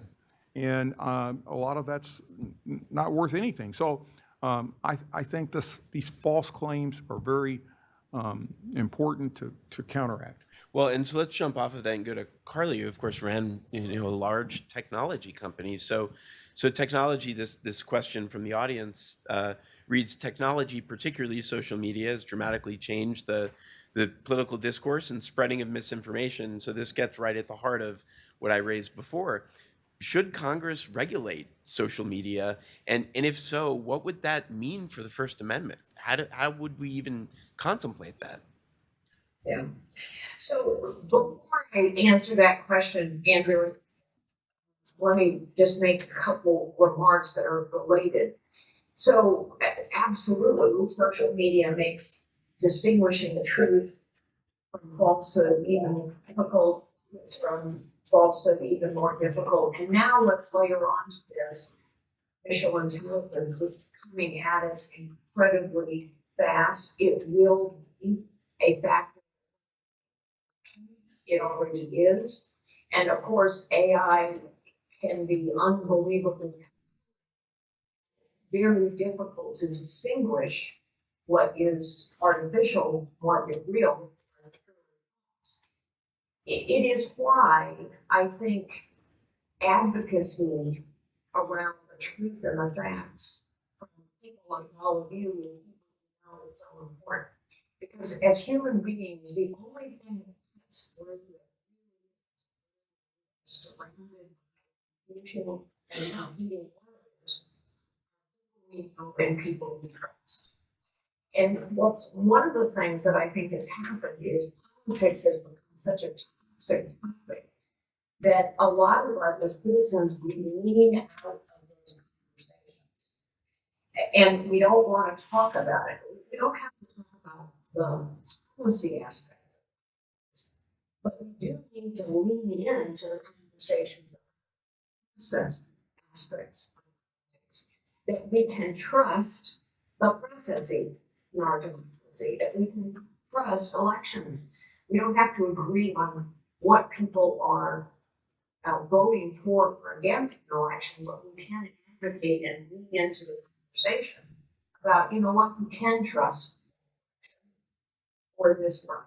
And you know, this really isn't true. I just think all of the advent of these technologies, from social media to AI, requires even more engagement citizen with people that know you, people that respect you, and people with whom you have influence. To your question of regulation, you know, one of the things I learned as a political candidate is never answer a hypothetical. And what I would tell you is the chances of Congress regulating technology this year are absolutely zero. They can't do it, they won't do it because of election year, because it's incredibly complex. It would be, well, yes, I think Congress should have been regulating social media quite some time ago. Say that, in Silicon Valley in general, and a few companies, a handful of companies in particular, now have more power, more ubiquity in our lives than big banking ever had. And yet they are completely unregulated, and self-regulation really isn't working. It won't work in the era of it as well. However, I think the chances of it happening at a federal level are almost the foreseeable future. So back to the states. I think that can play a very important role here. You've seen California step out, commenting on the pluses or minuses of their regulatory package. You've seen California step out. Virginia is starting to step out. I think the states are really going to have to because the politics is more manageable at the state level in many cases, but also, frankly, because the technology industry has gotten so good at federal lobbying, the amount of money and time and personnel they are throwing at the regulatory process to a standstill. They haven't thrown as much at the state level. And so there is an opportunity for elected officials and concerned citizens to come together to try and craft something that will make sense. It is vital that American industry continue to lead in this era of artificial intelligence. It is vital we continue to lead. Nevertheless, social media and AI need to be constrained because of the power they now hold in our democracy. Thank you, Carly, and that's a great topic for next time. So with that, Carly Fiorina, Larry Thompson, Jason Carter, thank you.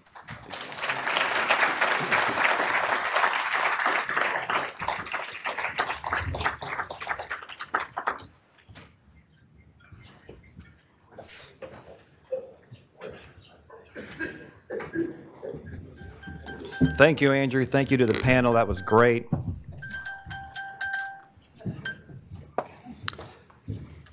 So coming up now, if Bill Ide would please come up. Linda Klein, who is a other co-chair of the host committee along with me, was saying earlier that Bill just put together such a great team, and I'm honored to be part of it. But this really wouldn't have happened without Bill and all the work that he's put in, and really the entire Ide family. Just thank you guys for your help and for putting this together. So Bill, please come on up and say a few words. Do you want to bring just the slides? No. Just say next slide when you're ready. When I just say, all I need are the slides at the end. Can you just click? Yeah. Okay. The family's at work. All right, all of you all virtual, you are missing out on one thing, and that's the energy that goes with the Georgia Way. And I'm going to tell you a little bit about the Georgia Way. Of course, we are now moving to the action, the so what. We've had these wonderful discussions. We see some paths, but what difference are you or I going to make?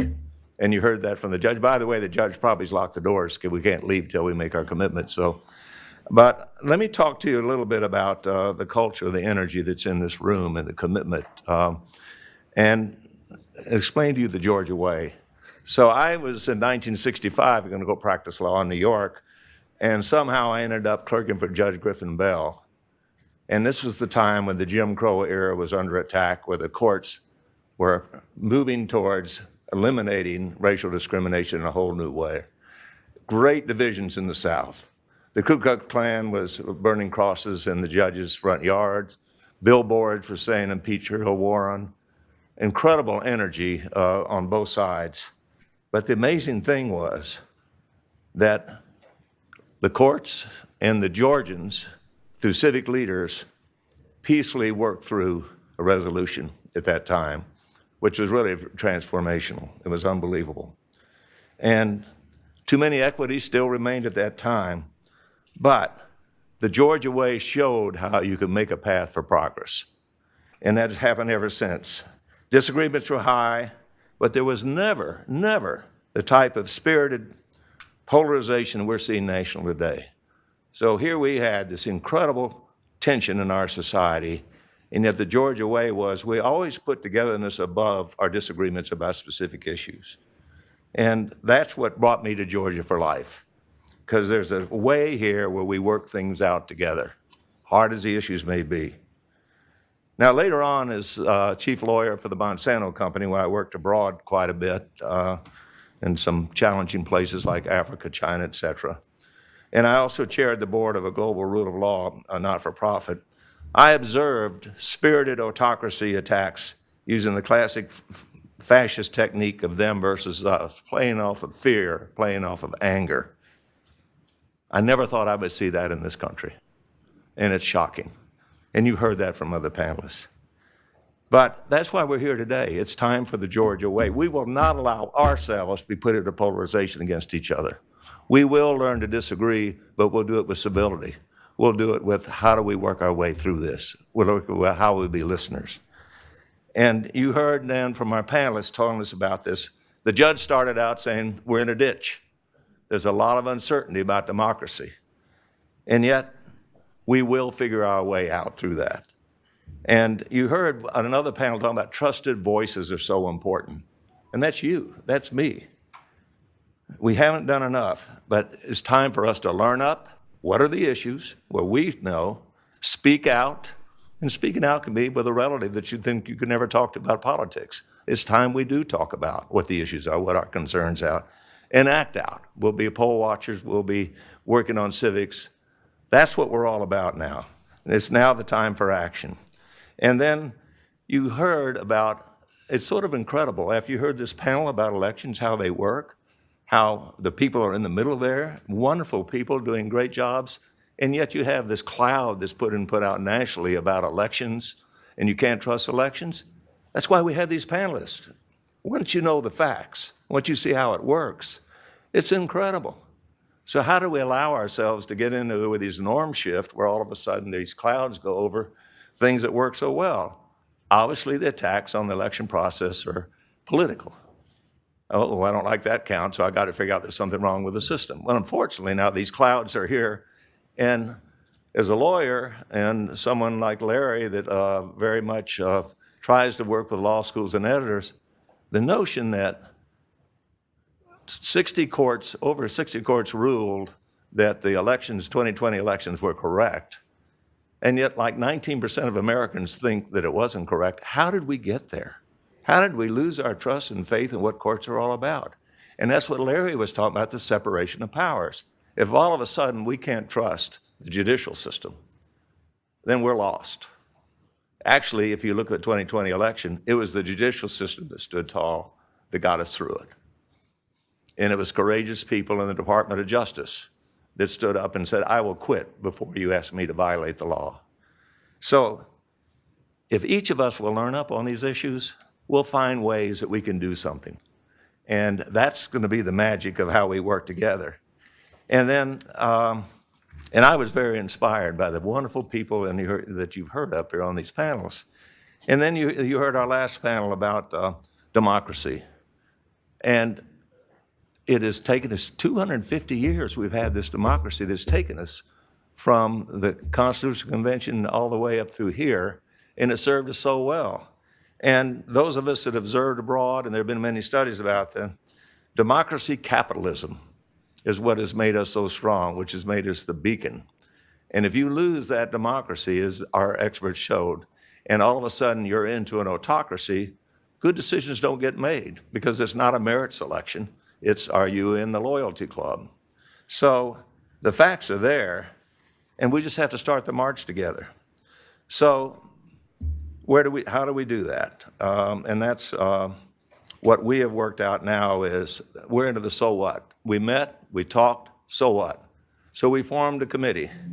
And if Umberto would throw up the slide, it's called the Next Stops Committee, the Next Step Committee. So here are the things we're going to work on this committee. We're going to work on subject matter, civics, security of election workers, election administration, technology. This whole thing, deep fakes, is going to be incredibly challenging, but there are ways to deal with it, and we'll have groups that look at that.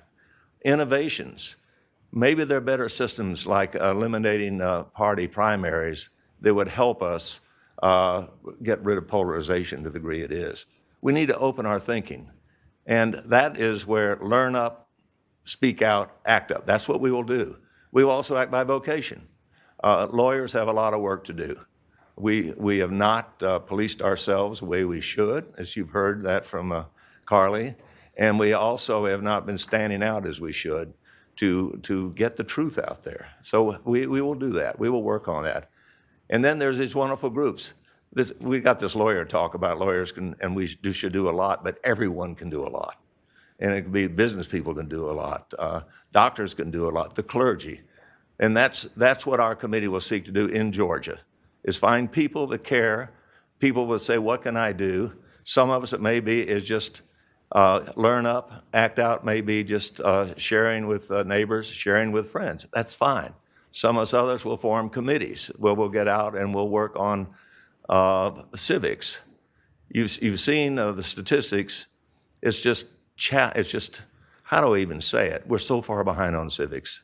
The American people are so ill-informed at what government is, how it works. So when they get misinformation, disinformation, they're not equipped to understand. We we've got, in the short run, we have to take applied civics. That's what you had today. How do elections work? How can we trust elections? That is an immediate challenge for civics. But we have a much longer one about how do we broaden out that every American owns it. It was interesting, when the Magna Carta was passed in the 13th century, the church and the nobles all cared very much. And for over about 3 decades, they just pushed, here's the Magna Carta, here's what it means, here's what it means. And most English people understood it, and they knew they owned it. They knew they had the right. Well, all of us own democracy if we'll just own it. But we have to learn it, and then we have to speak out, and we have to take actions. So that's what our committee is going to be doing. We've got organizers that we listed. Brian, you've heard about, there they are. It's Ryan, Linda, Umberto, Kathleen, myself. We're out there. We're going to celebrate. The judge will let us out the door in a minute, I hope. And please come up to us and say you'd like to be involved. Also, you'll have other ways to reach us. And our mission is, I've never known what a QR code is, but you do. So if you can figure out the QR code, that's a great way to get. That's no problem. Umberto's taking me. I think I've shown you enough about our mission, because we're going to really apply on applied civics elections right now. We're going to broaden out on civics. This country went too much to STEM. What good is it to be brilliant in mathematics if you can't enforce a contract, if you can't have legal rights? So you've got to get the basis first, which is a democracy. Then you can be great mathematicians. So just a couple other things. We are going to have a reception out afterwards. There'll be a place, if you're interested in this committee, where you can come and talk about it. We'll find you anyway. And this also goes to the people on virtual. But the Georgia way is caring about each other and finding solutions and not let ourselves be driven apart like this phenomenon that's occurred. And I don't know how it occurred, but that's not us. And I know that just you all, your presence today shows it's not us. So we look forward to working with you together. And thank you for being here.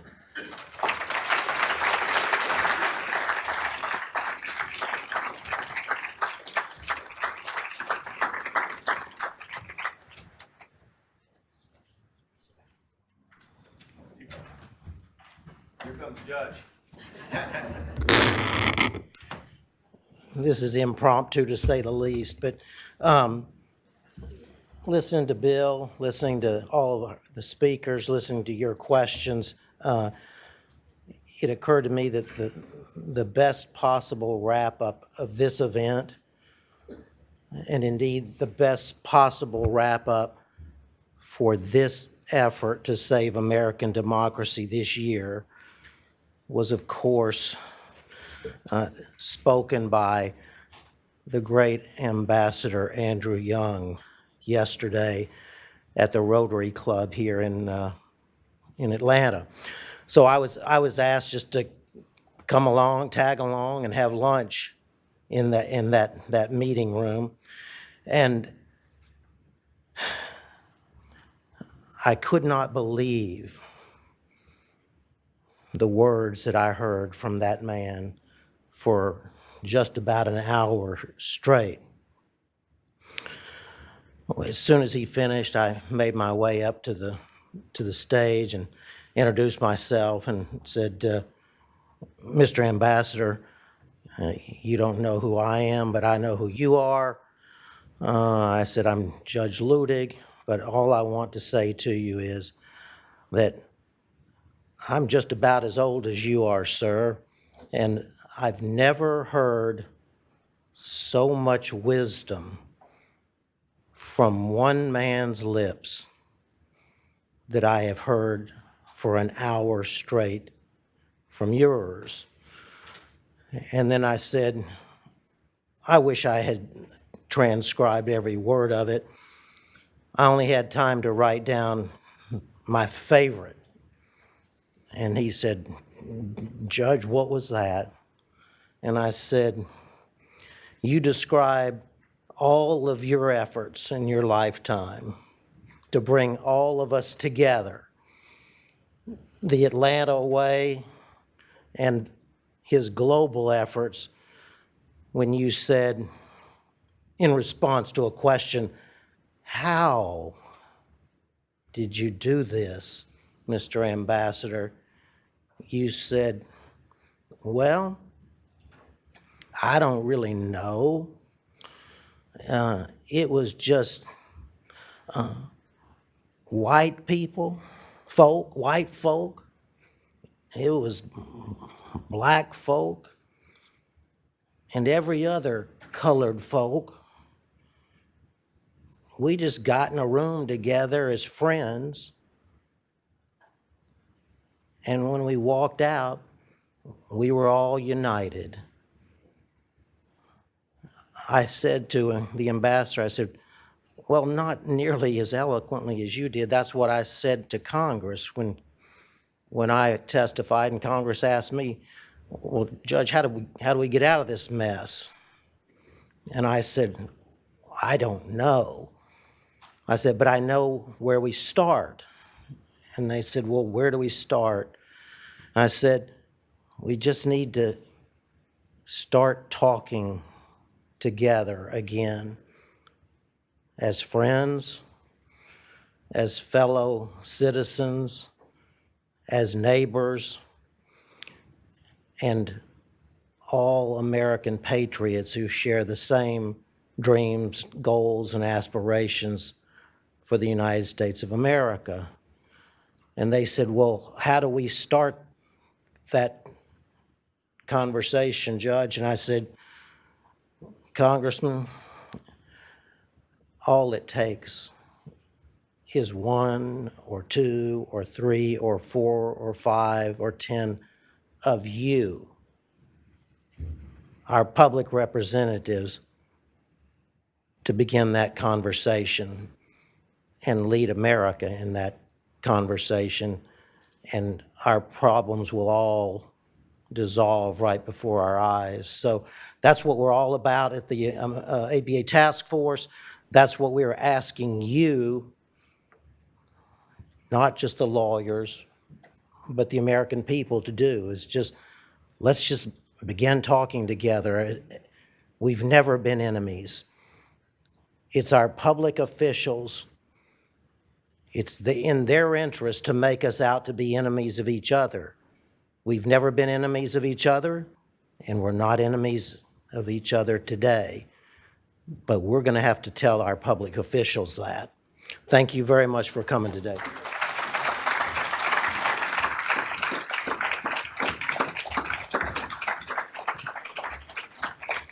Thank you, Judge. Thank you, Bill. Thank you to each of you guys for coming. Thank you very much. It's been a great program. The program was called Taking the Next Step. And as Bill and the Judge just described, we have some steps to take. The first step we're going to take together is we're going to go out the doors, turn right, and then left past the elevators, and there's going to be a reception. So please come, converse, ask questions to the panelists. Thank you to everyone, and thank you for coming.